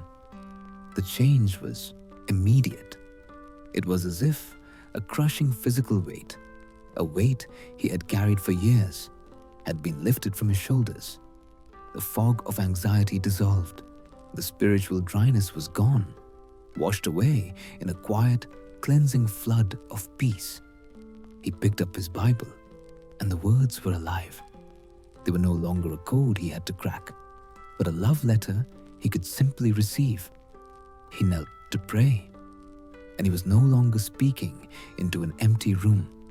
He was in communion with his friend. His colleagues saw it instantly. The next morning, he walked out of his room, and he was a different man. The irritability was gone. The anxious, worried frown was replaced by a deep, joyful calm. Nothing on the outside had changed. The mission still had no money in the bank. The workers were still sick. The letters full of problems were still on his desk. But everything on the inside was different. The burden was no longer his. He had finally, truly, given it to the one who'd asked for it all along. This discovery became the central, sustaining truth of his entire ministry. It was the secret to his endurance. It was the pivot point of his life. He had learned, at last, not how to work for God, but how to let God work through him. This new, quiet strength had settled in his heart just in time. It was a profound gift of grace, preparing his soul for a trial that was waiting just ahead. In the suffocating, heavy heat of the summer of 1870. A valley of weeping. The summer of 1870 was suffocatingly hot. In the small mission house, disease moved like a shadow. Hudson Taylor, fresh from his discovery of the exchanged life, would now be asked to live that truth through the deepest sorrow a man can know. The mission had found a new, more stable base in Zhenjiang, a city on the wide, brown expanse of the Yangtze River. The air was heavy, humid, and still. The peace Hudson had found within himself was a daily reality. He felt a quiet joy in his work, a new lightness that came from resting in God. He and Maria were a true partnership. Their family was growing. Their work was expanding. They had endured the riot. They had faced rejection. They had been tested, and their faith was strong. But the summers on the Yangtze were a dangerous, unseen enemy. The stifling heat bred sickness. Cholera and dysentery were ghosts that walked the river cities, and they preyed on the frail, especially the very young. In the midst of this oppressive heat, their son, Samuel, fell ill. He was a bright, precious boy, only 5 years old. He was one of the children who had survived the testing typhoons on the Lammermuir. Hudson, the skilled physician, and Maria, the devoted mother, did everything they could. They sat by his bed, bathing his head, praying, watching. They were resting in their newfound peace, but they were also parents, pleading with God for the life of their child. The fever, however, was relentless. It would not break. The boy's small body grew weaker. The exchanged life was not a shield from suffering. It was a new way to face it. In the quiet of the mission house, young Samuel's breathing grew shallow, and then he was gone. The loss was a deep, sudden, heavy sorrow. The house felt empty. There was a small, quiet funeral, a small, fresh grave in the foreign cemetery on a hill overlooking the river. Hudson and Maria stood over the earth, their hands locked together. They'd given their lives to China. They now understood, with a solemn clarity, that this meant giving their children to its soil. They grieved, but they did not despair.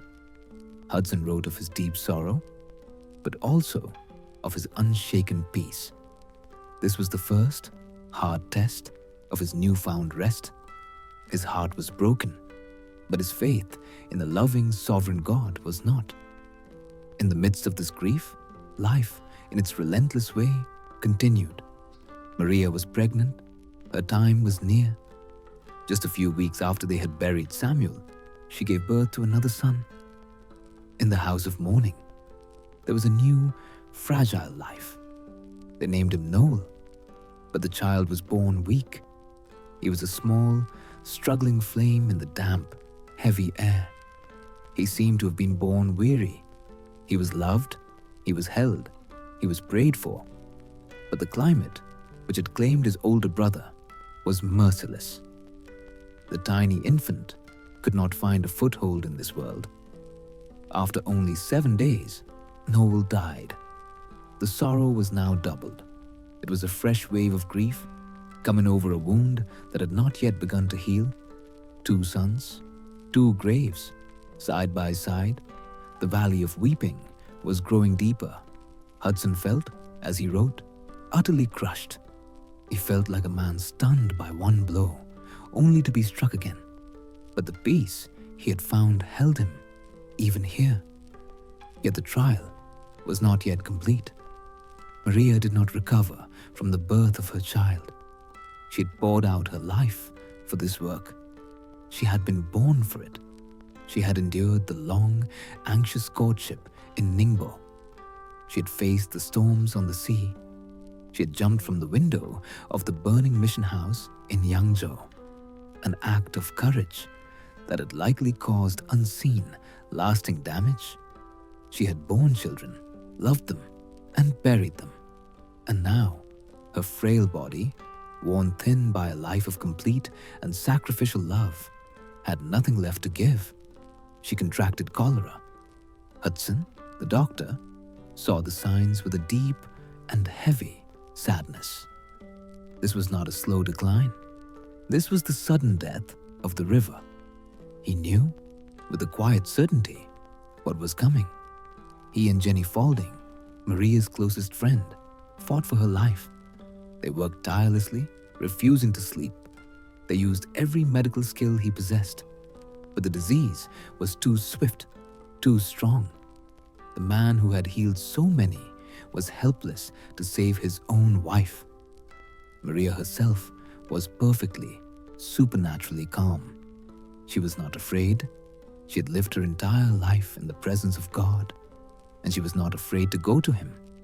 Her body was failing, but her mind was clear. She knew she was dying. Hudson knelt by her bedside. The man who had just learned to rest in God's strength was now being asked to give up his own. His spirit, held by the grace he'd so recently embraced, was still. He needed to hear her voice. He leaned close, his hand holding hers. "Darling," he whispered, "do you know that you are dying?" She looked at him. Her eyes were full of a love that seemed to already be seeing past the walls of the room. "Dying?" she said, her voice a faint whisper. "Do you think so?" "What makes you think that?" he told her, his own voice thick with the grief he could not hide. "I can see it, darling. Your strength is giving way." She was quiet for a long moment. "Can it be?" she said. "I feel no pain, only weariness." He had to say the words. "You are going home. Soon, you will be with Jesus." There was another silence. The only sound in the room was the suffocating stillness of the summer night. Then, Maria whispered, "I'm so sorry." Hudson was confused. "Sorry?" he asked. "You're not sorry to go to be with Jesus?" "Oh no," she said, her voice suddenly clear, her purpose firm. "It is not that. I'm not sorry for that." She paused, gathering her last small measure of strength. "But it does grieve me to leave you alone. To leave you alone at such a time, with all the work." She held his gaze. "But he will be with you. He will meet all your needs." She'd spent her last thought, her last breath, not on herself, but on him, on his loneliness, on the work. She was his partner to the very end. A missionary who was in the room wrote of it later. "I never witnessed such a scene." As Maria's breathing grew shallow, Hudson Taylor knelt. He held the hand of his dying wife, and he prayed. He did not rage. He did not bargain. He committed her soul to the Lord. He thanked God for the 12.5 years of happiness they had shared. He thanked God for the gift of her life. And then, as she slipped away, he let her go. She died on July 23rd, 1870. She was 33 years old. In the space of 1 month, Hudson Taylor had stood at 3 fresh graves: Samuel, Noel, Maria. His home was empty. His heart was, in his own words, nigh to breaking. He was left alone with his 4 surviving children in the land of his calling. The mission looked to him. The world watched. He wrote to his mother in England, the letter blurred by his tears. "I do not understand it," he wrote. "I feel like a person stunned." And then he wrote the words that proved his exchanged life was real. "But I had almost said I never knew what peace and happiness were before. So much have I enjoyed in the very sorrow." This was not the absence of pain. It was the presence of God in the pain. He was living the truth he had just learned. He was not striving for peace. He was in peace, even as his world fell apart. His heart was broken, but his trust, his quiet, clinging, sorrowful trust, was unshaken. He was a man hollowed out by grief, but he was not destroyed. He would have to learn how to be a father and a leader, all at once, all alone. And soon, his own broken body would send him on a journey that would bring an unexpected new chapter. Far away from China, in the ancient vaulted halls of Cambridge University, a most unexpected new chapter was about to begin. The Cambridge 7. The ancient vaulted halls of Cambridge University were the domain of England's elite. This was a world of privilege, of academic honors, of inherited wealth, and of athletic glory. It was the last place anyone in the world expected to find recruits for a poor, radical, and socially embarrassing pigtail mission to the far side of the world. The year was 1885. England was at the apex of its Victorian power, and Cambridge was the forge for its future leaders. Men came here to become statesmen, judges, scholars, and officers. And in this era, they came to be athletes. The university champion was a figure of national renown, but a quiet, unexpected fire was moving through these ancient stone colleges. A wave of spiritual awakening, fanned by visiting evangelists, had caught the hearts of the students. They were being challenged to take their inherited, comfortable faith and make it a real, life-altering commitment. And Hudson Taylor's small, urgent book, China's Spiritual Need and Claims, was being passed from hand to hand. In this setting, 7 young men, the very picture of worldly success, heard a call. The most famous of them all was Charles Thomas Studd. C.T. Studd was a superstar. He was wealthy, he was popular, and he was the captain of the England cricket team. In the British Empire, this was the equivalent of being a king. He was one of the most celebrated athletes of his day. His future was a guaranteed path of ease and honor. Then there was Stanley Smith. He was the stroke of the Cambridge rowing crew, a man of immense physical strength and discipline. Another hero of the university, there was Montague Beauchamp, the son of a baronet, with a noble lineage and a clear path into high society. There were the brothers, Arthur and Cecil Polhill Turner, one a cavalry officer, the other a man of leisure, both with great prospects. There was William Wharton Cassels, a Cambridge student, and Dixon Edward Hoste, a young officer from the Royal Military Academy. These 7 men, independent of one another, at the absolute height of their worldly potential, came to the same stunning conclusion. They felt an undeniable personal call from God to give it all away. They were called to become missionaries, but they were not called to a respectable mission, one run by a state-sponsored board, with a comfortable salary and a stone house in a safe coastal city. They were called, specifically, to Hudson Taylor's China Inland Mission. The decision was, in the eyes of their world, an act of collective wonder. It was not just going to China that was shocking. It was going with Taylor. It meant agreeing to his radical principles. It meant they would receive no salary. It meant they would rely on faith for their daily food. And most scandalous of all, it meant these heroes of England, these champions of the empire, would have to shave their heads. They would have to dye their hair black. They would have to wear the pigtail and the cloth robes of a Chinese scholar. They would have to vanish into the very culture they were assumed to be superior to. The press took notice.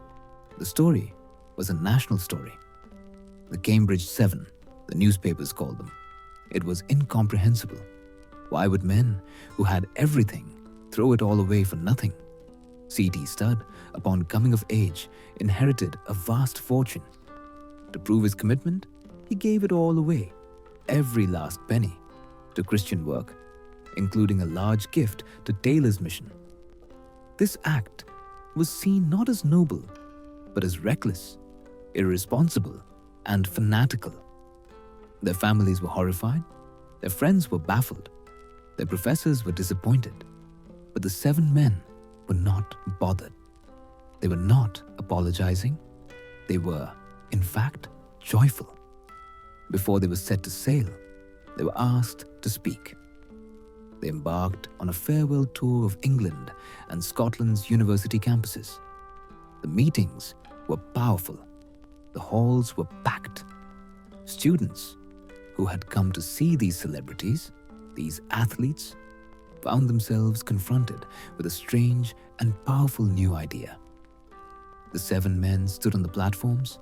They were young, strong, and full of a quiet, burning confidence. Their testimony was simple. It was direct. It was not based on emotionalism, but on a kind of unshakable, spiritual logic. C.T. Studd's words became the anthem of the movement. He said, "If Jesus Christ be God and died for me, then no sacrifice can be too great for me to make for him." They spoke of a God who was not just a part of their life, but who was their life. They had weighed the world in one hand, the fame, the wealth, the honor. They had weighed the call of Christ in the other, and they had found the world to be as light as a feather. The effect was revolutionary. The China Inland Mission, so long mocked as the Pigtail Mission, so long dismissed as a fringe group of poor fanatics, was suddenly, almost embarrassingly, famous. The sacrifice of these 7 elite men gave the mission a legitimacy, a gravity that it had never possessed. They had shamed the comfortable, sleepy Christianity of the day. A new generation of students was set on fire. They saw in the Cambridge 7 an authentic, heroic faith, a faith that was worth more than a career, more than a fortune, more than life itself. The meetings sparked a new, unprecedented wave of missionary recruits, not just for China, but for the whole world. The tour ended. The publicity and the cheering crowds faded. The 7 men quietly boarded their ship. They were leaving England behind. They were not sailing as celebrities. They were sailing as new recruits, the lowest on the ladder. They were on their way to China to learn the language, to humble themselves, and to serve under the direction of men who had been carpenters and blacksmiths. Their journey had not been a sacrifice, they insisted. It was a promotion. They had given up what they could not keep to gain what they could not lose. They were bound for the interior. Their worldly past dissolved in the ship's wake. Their arrival marked a new season for the mission. The mission was growing, and its leader was about to make the most audacious request of his life. A wave of 1,000. The mission was growing. From the seeds of faith planted on Brighton Beach, a great work had sprouted, watered by sorrow and sacrifice. Now, Hudson Taylor stood before his colleagues and made an appeal that seemed not just audacious, but to the practical mind, utterly impossible, for 1,000 new missionaries.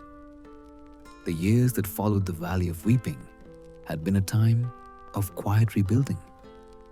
After Maria's death, Hudson's own health, always a fragile thread, had snapped.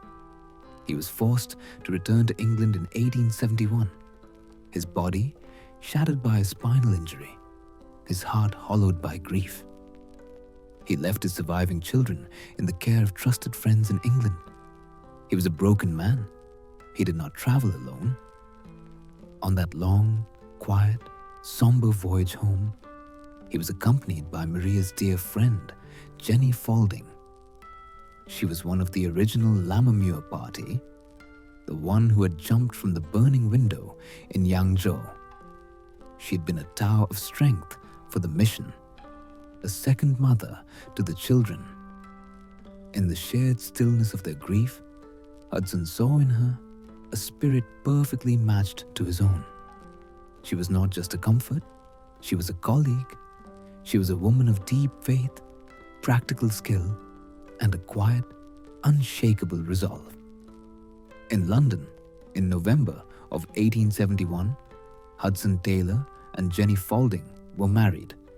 In Jenny, he found not a replacement for Maria, but a new, God-given partner, a true mother of the mission, who would stand by his side, manage the growing work when he traveled, and share the immense burden that was to come.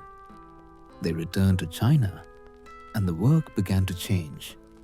It began to accelerate. The arrival of the Cambridge 7 in 1885 had been a turning point.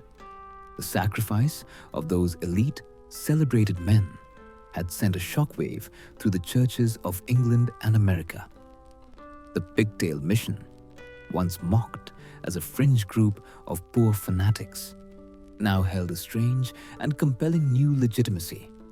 Young men and women in universities, in farmhouses, and in factories began to read China's Millions, the mission's small journal.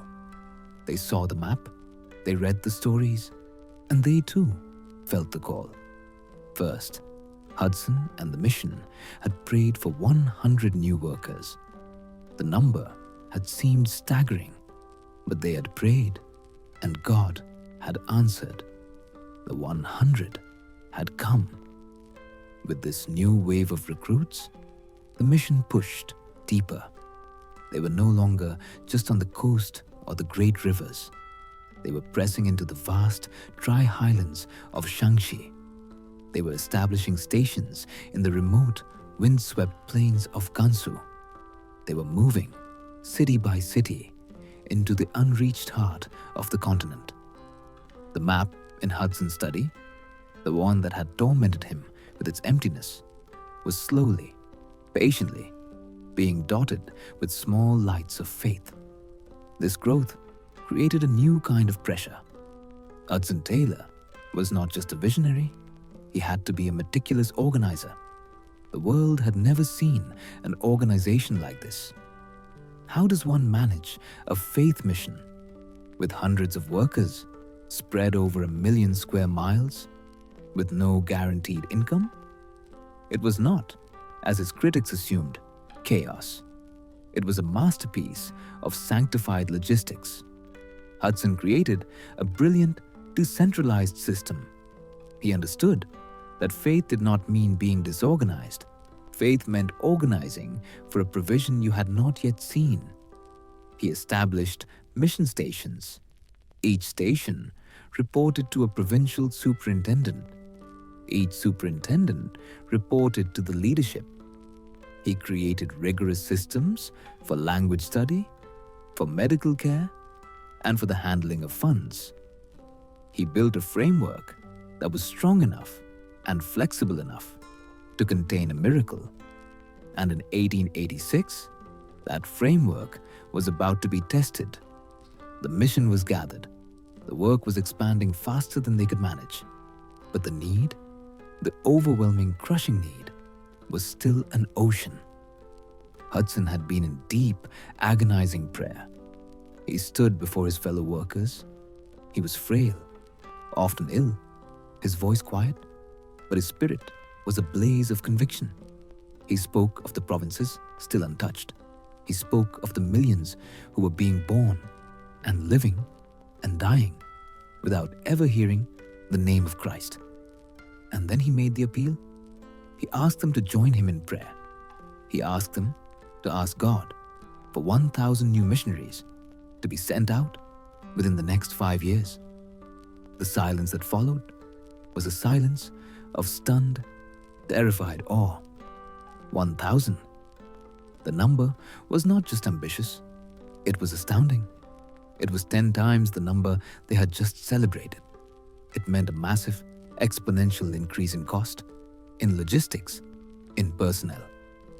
Where would the money come from to send them? Where would the money come from to feed them, to house them, to supply them? The mission had no endowment. It had no budget. It had no list of wealthy patrons. It had only the 10-pound note from Brighton and the unchanging promises of God. But Hudson's faith was simple, and it was stubborn. He believed God had commanded it, therefore God would provide it. The appeal was published in China's Millions. It was not a solicitation for money. It was an invitation to prayer. 1,000 workers in 5 years. The request was laid at the feet of the church and at the feet of God. And the wave began. It started as a trickle. A letter from a teacher in a small English village. A letter from a farmer in America. A doctor in Scotland. A simple working man in London. Then the trickle became a stream. Then the stream became a flood. Just as with the Cambridge 7, people from all walks of life felt the pull. They wrote to the small London office, the letters all saying the same simple thing: God has called me. I must go." And the money arrived just as the people did. It was the miracle of Hull, played out on a global scale. It came not in massive pre-planned grants, but in countless, small, unexpected gifts. A widow sent in her mite, her entire savings. A group of children sold vegetables from their garden. A wealthy man, reading the journal, felt compelled to send a check. An anonymous envelope would arrive in the post containing the exact amount needed to buy the passage on a ship for a new group of missionaries. It never failed. It was often late. It was often down to the last shilling, but it never, not once, failed. Hudson, Jenny, and the team in London and China worked tirelessly. They had to vet the thousands of applicants. They had to test their health, their faith, their call. They had to train them, outfit them, book their passage, and they had to organize the logistics, deciding where, in the vastness of China, each of these new workers would go. The framework he had built was now strained to its absolute limit, and by God's grace, it held. The 5 years passed. They counted the names, they tallied the arrivals, and the goal had been met. More than 1,000 new men and women had sailed for China. The Pigtail Mission had become one of the largest, most dynamic, and most geographically widespread missions on the entire planet. It was a living, breathing, walking miracle. It was an organization of hundreds, soon to be thousands, with no budget, no debt, and no payroll. Yet every worker was fed. Every station was supplied.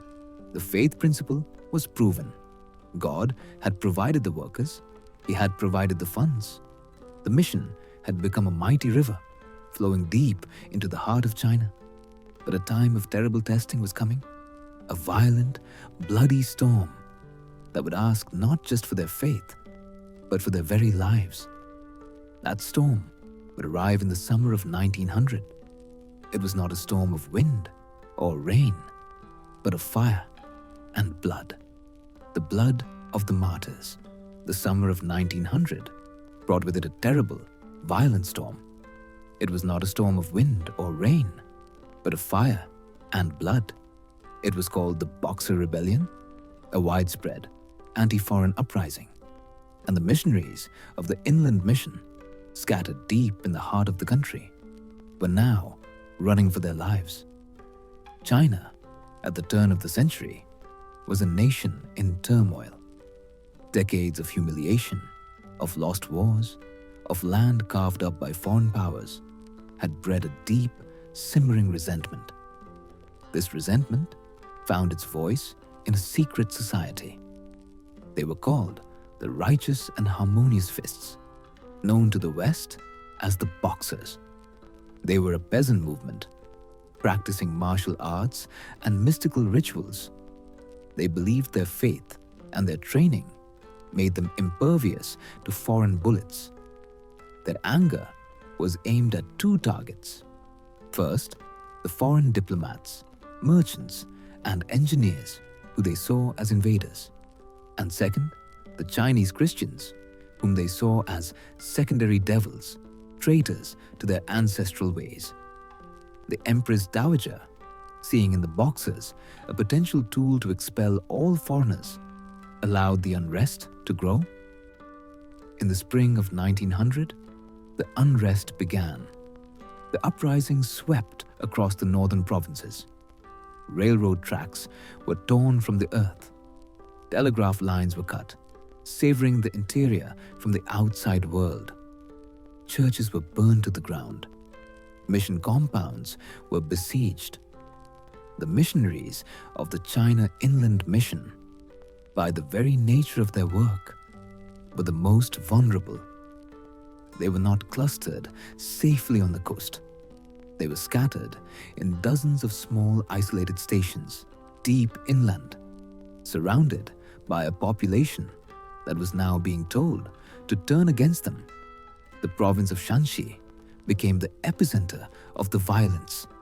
The governor there, Hudson, was a man of intense hatred for all foreigners. He did not just allow the unrest, he encouraged it. He called the missionaries to his yamen, his official residence, under the false promise of protection. And there, they were trapped. The stories that would eventually, slowly, trickle out of the silent interior are stories not of violence, but of faith. The missionaries were no longer in their homes. They were fugitives.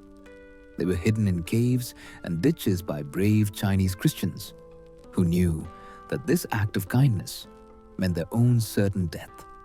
They were hunted, captured, and bound. They were marched before magistrates and given a simple choice: renounce your faith in Christ or die. The mission that Hudson Taylor had built, the one founded on the exchanged life, now faced the final test. And it held. The reports came back as simple, somber lists of names. Whole families were gone. Men, women, and their small children. They did not renounce their faith. In one station, a group of missionaries awaiting their end wrote a final message. They wrote of their peace and of their love for the Chinese people who were about to harm them. They were led out, and as they went, they were heard singing hymns. The cost to the China Inland Mission was staggering: 58 missionaries and 21 of their children. They were gone, martyred. And where was Hudson Taylor? He was not in China. He was an old man now, in his late 60s. His frail body, which had been a constant, lifelong burden, was finally broken. He was semi-retired, living in a small, quiet chalet in Davos, Switzerland. The clean, cold mountain air was the only thing that eased his failing lungs. He was there with his wife Jenny when the news began to arrive. The telegraph lines were cut. The letters were smuggled out, carried by messengers who risked their lives, taken weeks and months to reach Europe. The reports came, list after list, names, families he knew, friends he loved, young men and women he had personally commissioned, children he had held in his arms. His son, Howard, who was with him, wrote that his father was so deeply moved he could barely speak. He would sit in his chair, the letters in his trembling hands. He would whisper the names over and over. The work of his entire life, the mission built on so much prayer and sacrifice, seemed to be covered in sorrow. The world, meanwhile, had responded with a predictable force. The Boxer Rebellion was an act of war. An international army of 8 nations, Britain, America, Germany, Japan, and others, invaded China. They marched on Beijing. They lifted the siege of the foreign legations. The Boxers, who had believed themselves invincible, were scattered. The rebellion was ended. Now came the accounting. The victorious foreign powers imposed a heavy indemnity on China. They demanded millions upon millions of taels of silver as punishment. It was a crippling, humiliating debt. And all the foreign organizations, the businesses, the governments, and the missionary societies were invited to submit their claims for compensation. They were to list every life lost, every building burned, every piece of property destroyed. It was their right. It was, the world said, justice. The China Inland Mission had suffered more than any other group. They had lost the most lives. They had lost the most property. Their schools, their clinics, their homes, all were ashes. The world waited for their bill. It would be in the millions. From his sickbed in Switzerland, Hudson Taylor conferred with the mission's new leaders. One of them was Dixon Edward Host, one of the original Cambridge 7, who had survived.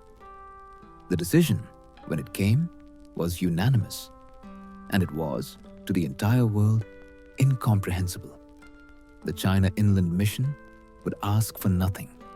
They would accept no compensation, not one single shilling for the lives of their 58 missionaries, not one penny for the lives of their 21 children, not one coin for their destroyed homes and hospitals.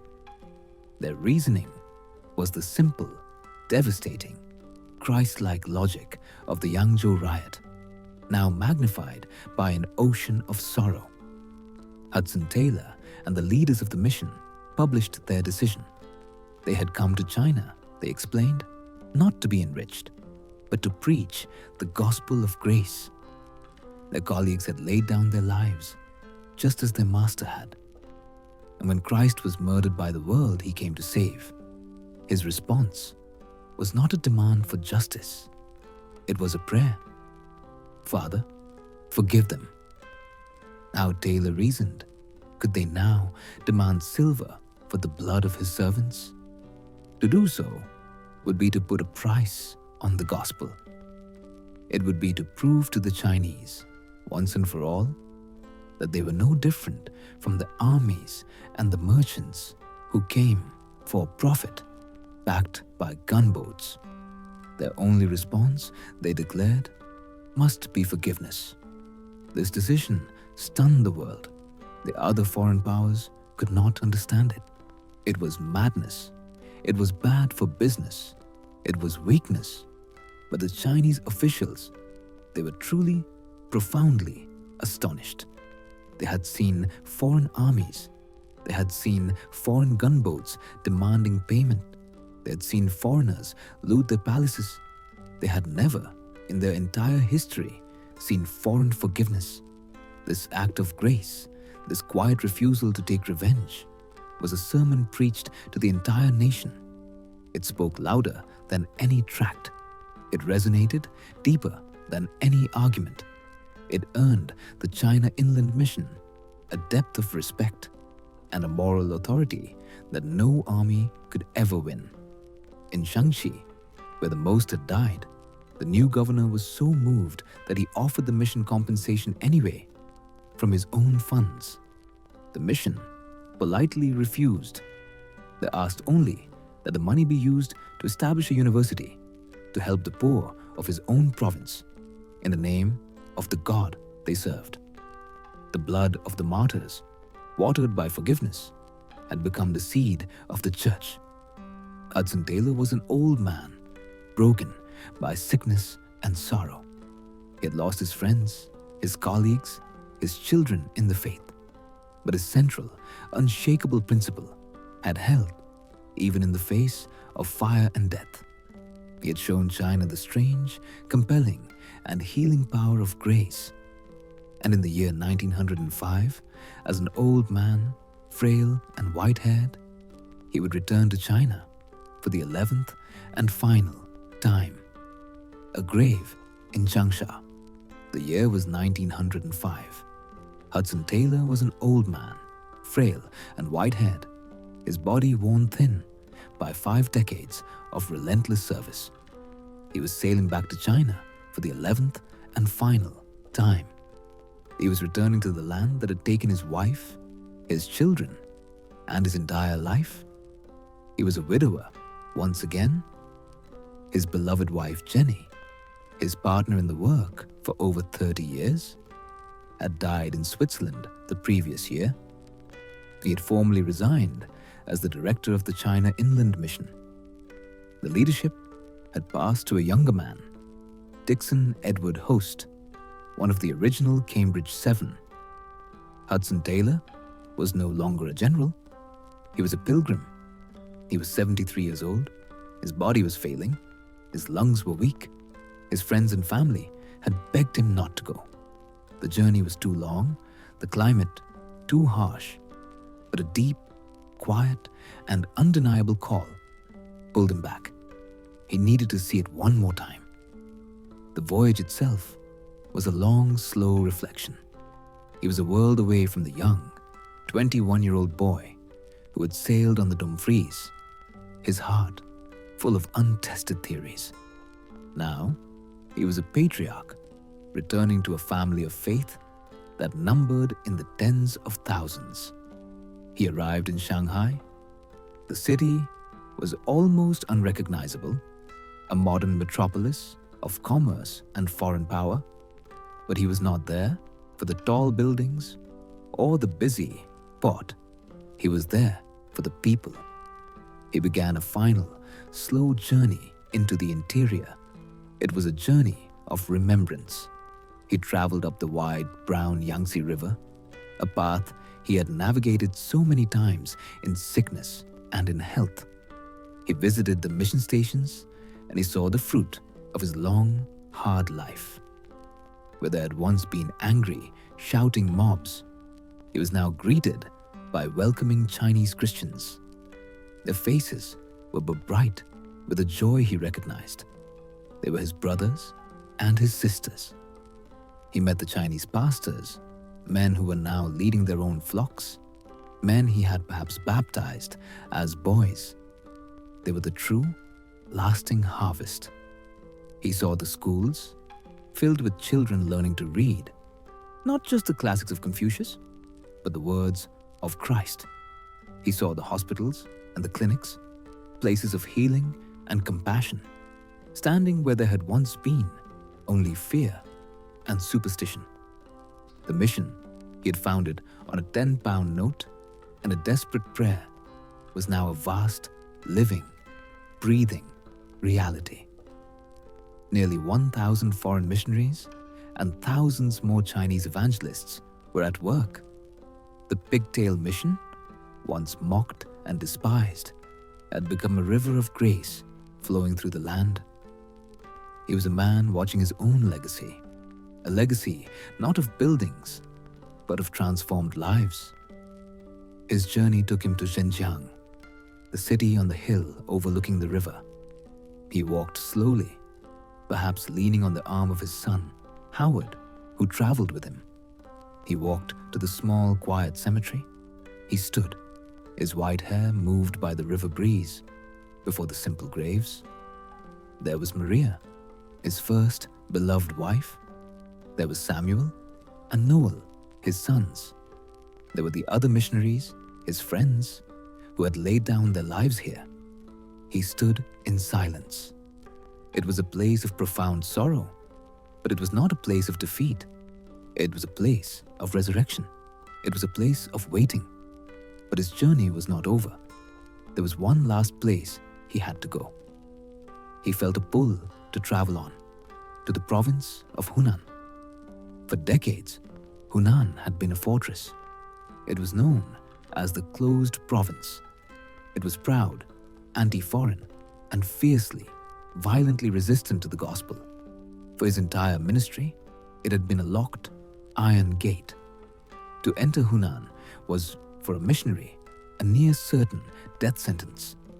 But the blood of the martyrs and the patient, forgiving love of the mission after the Boxer Rebellion had done what gunboats could not. The iron gate had at last begun to open. A small, brave, and fragile mission station had been planted in its capital city, Changsha. Hudson Taylor, the pioneer whose life's goal had been to open all of inland China, now made his final journey. He traveled to the last and most difficult prize. He arrived in Changsha. He was weak. The long, hard trip had taken the last of his physical strength. But he had made it. He was welcomed by the missionaries and the small, awestruck group of Chinese Christians. They were looking at a legend. He was the man who had dreamed of this day when he was a boy in England. Now, he stood on the soil of Hunan. His work was at last complete. He spent his last days in the mission house in Changsha. He was surrounded by the sounds of the work he loved. He was at peace. On June 3rd, 1905, he was sitting in his chair. It was a quiet afternoon. He was reading letters that had just arrived from England, news from his children, news from the mission. There was no great final speech. There was no dramatic struggle. His heart, which had beat with such a relentless passion for China, a heart which had broken with sorrow and swelled with a supernatural peace, simply stopped. He died quietly in his chair, in the heart of the province that had for so long been closed. He had finished his race. He was home. His death was as peaceful as his exchanged life. But his burial was his final sermon. His body was not taken back to England. He would not be buried in Westminster Abbey among the great heroes of the British Empire. He was not, in the end, an Englishman. He was a man of China. His coffin was carried back down the river. It was carried to the city of Zhenjiang.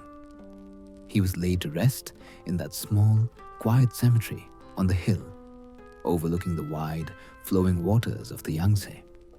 He was buried beside his wife, Maria.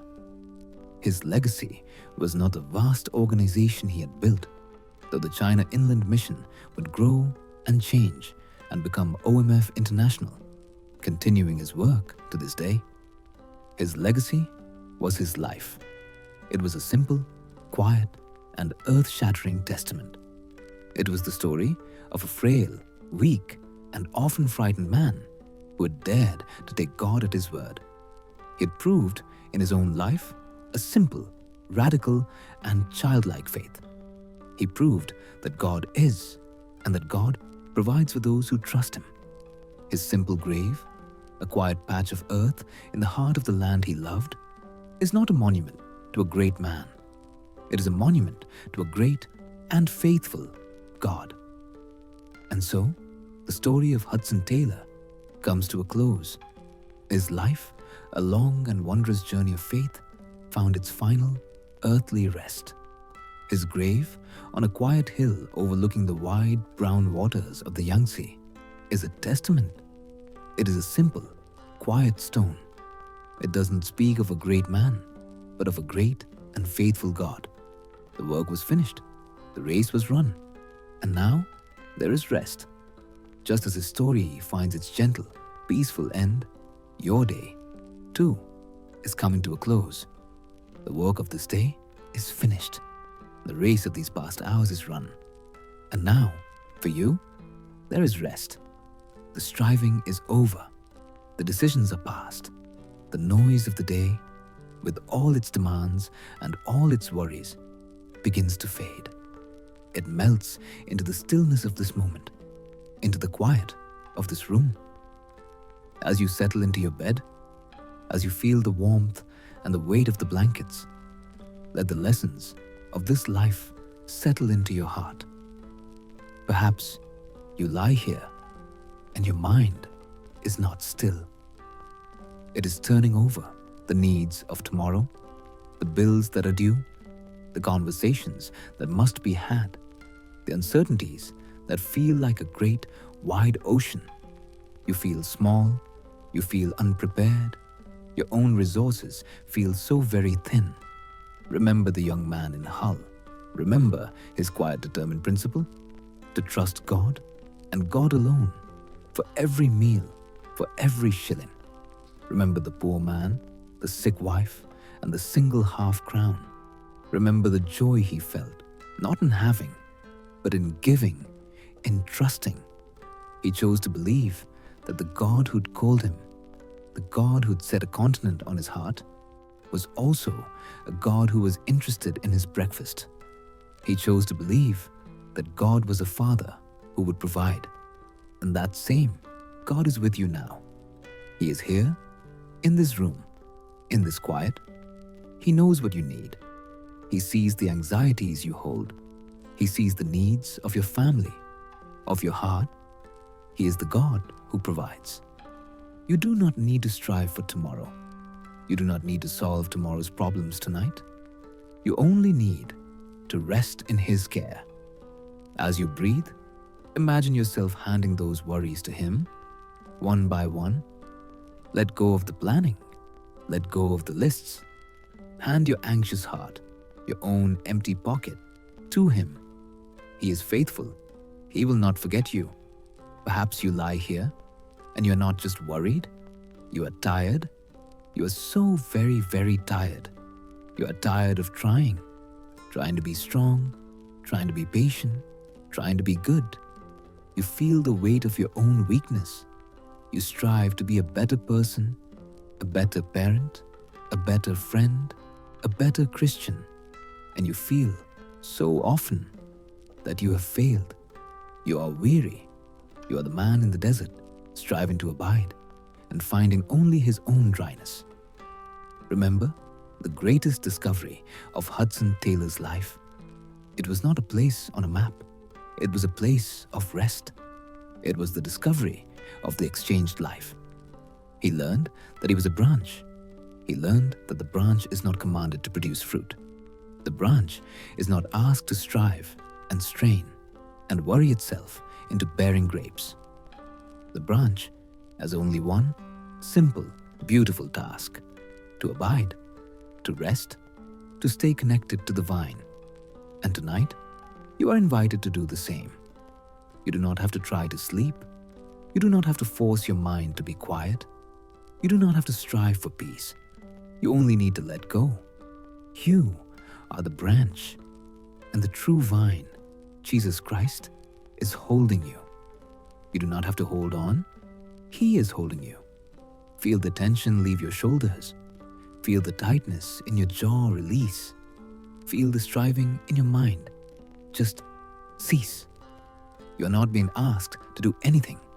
You are not being asked to perform. You are simply being invited to be held, to be cared for, to be at rest. This is the exchanged life. Your weakness for his strength, your weariness for his energy, your anxiety for his perfect peace. Breathe in that peace. It is a gift. Breathe out the trying. It is a burden you were never meant to carry. Let it go. Perhaps you lie here and your heart is heavy with a different kind of weight. You're thinking of a path that seems confusing, a door that has closed, a hope that has faded, a prayer that seems to hang unanswered in the silence. The story of your own life does not feel like a great adventure. It feels confusing. It feels messy. It feels perhaps like a failure. Remember the life of Hudson Taylor. It was not a straight, easy line to success. His health broke.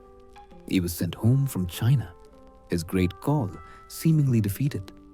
The fires of Yangzhou left his home in ashes, his wife injured, his mission in ruins.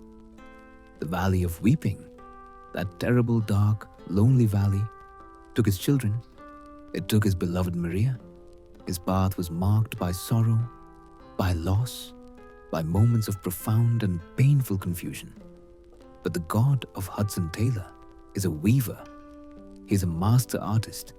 He takes all the threads of our lives. He takes the bright, joyful colors of our triumphs. And he takes the dark, tangled threads of our sorrow, our failures, our losses. And he weaves them into a pattern of grace, a pattern we cannot see from where we lie. God did not waste a single moment of Hudson's pain.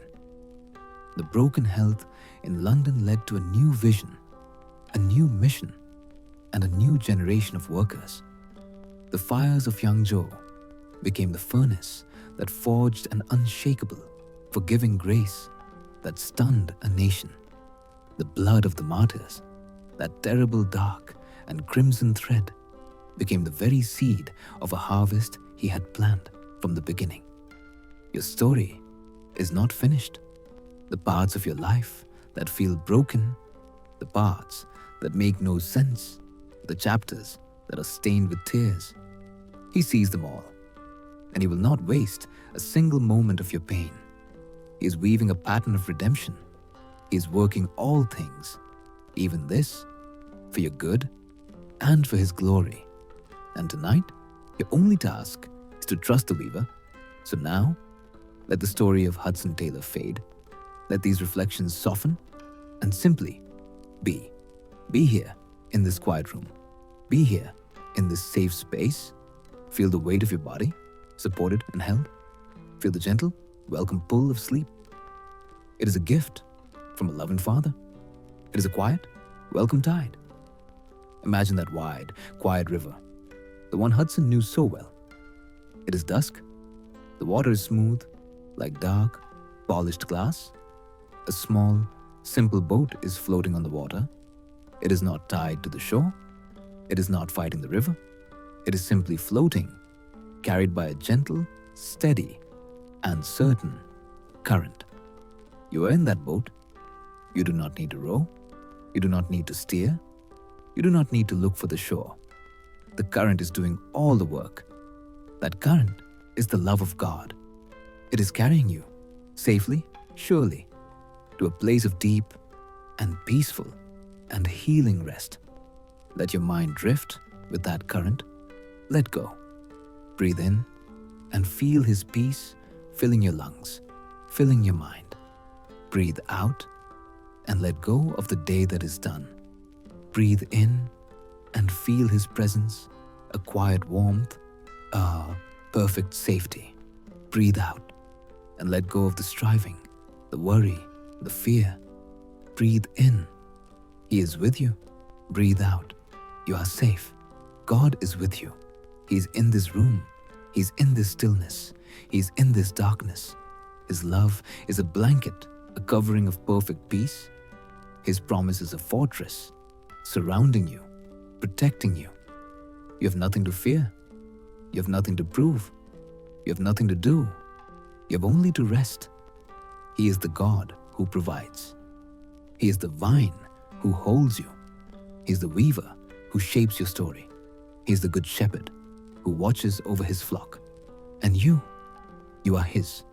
You are loved. You are known. You are safe. Feel your eyelids grow heavy, heavy with peace. Feel your breath slow down, becoming deep and calm and rhythmic. Each breath a little deeper, each breath a little quieter. The world outside fades away. The thoughts of tomorrow fade away. The memories of yesterday fade away. There's only this moment, this peace, this stillness, this presence. God is here, and He is giving His beloved sleep, rest, sleep, believe. As you drift, as you float on that quiet river, remember this. You do not have to strive. You are held. You do not have to worry. You are provided for. You do not have to understand. You are loved. His work is finished. And your work for today is finished too. Rest now. Rest in Him. May the Lord bless you and protect you as you sleep. May His face shine upon you like the sun on a quiet, peaceful morning. May He be gracious and kind, granting you deep, healing, and truly restorative sleep. May you be filled with His peace, a peace that passes all understanding, a peace that guards your heart and your mind. And may you wake in the morning refreshed, renewed, and knowing with a new and joyful certainty that He is with you, always. We hope this story of Hudson Taylor, this journey of faith, has brought you comfort and prepared you for a night of deep and peaceful rest. If this time of stillness, this story of God's amazing faithfulness, has been a blessing to you, we invite you to subscribe. By subscribing, you allow these stories of faith to find you again, to be a quiet companion in your nights. And if you know someone else, someone who is weary, someone who is striving, someone who needs to hear a story of God's provision and peace, we invite you to share this peace with them. Share this story and share this rest. Good night, and may you sleep in perfect peace. Amen.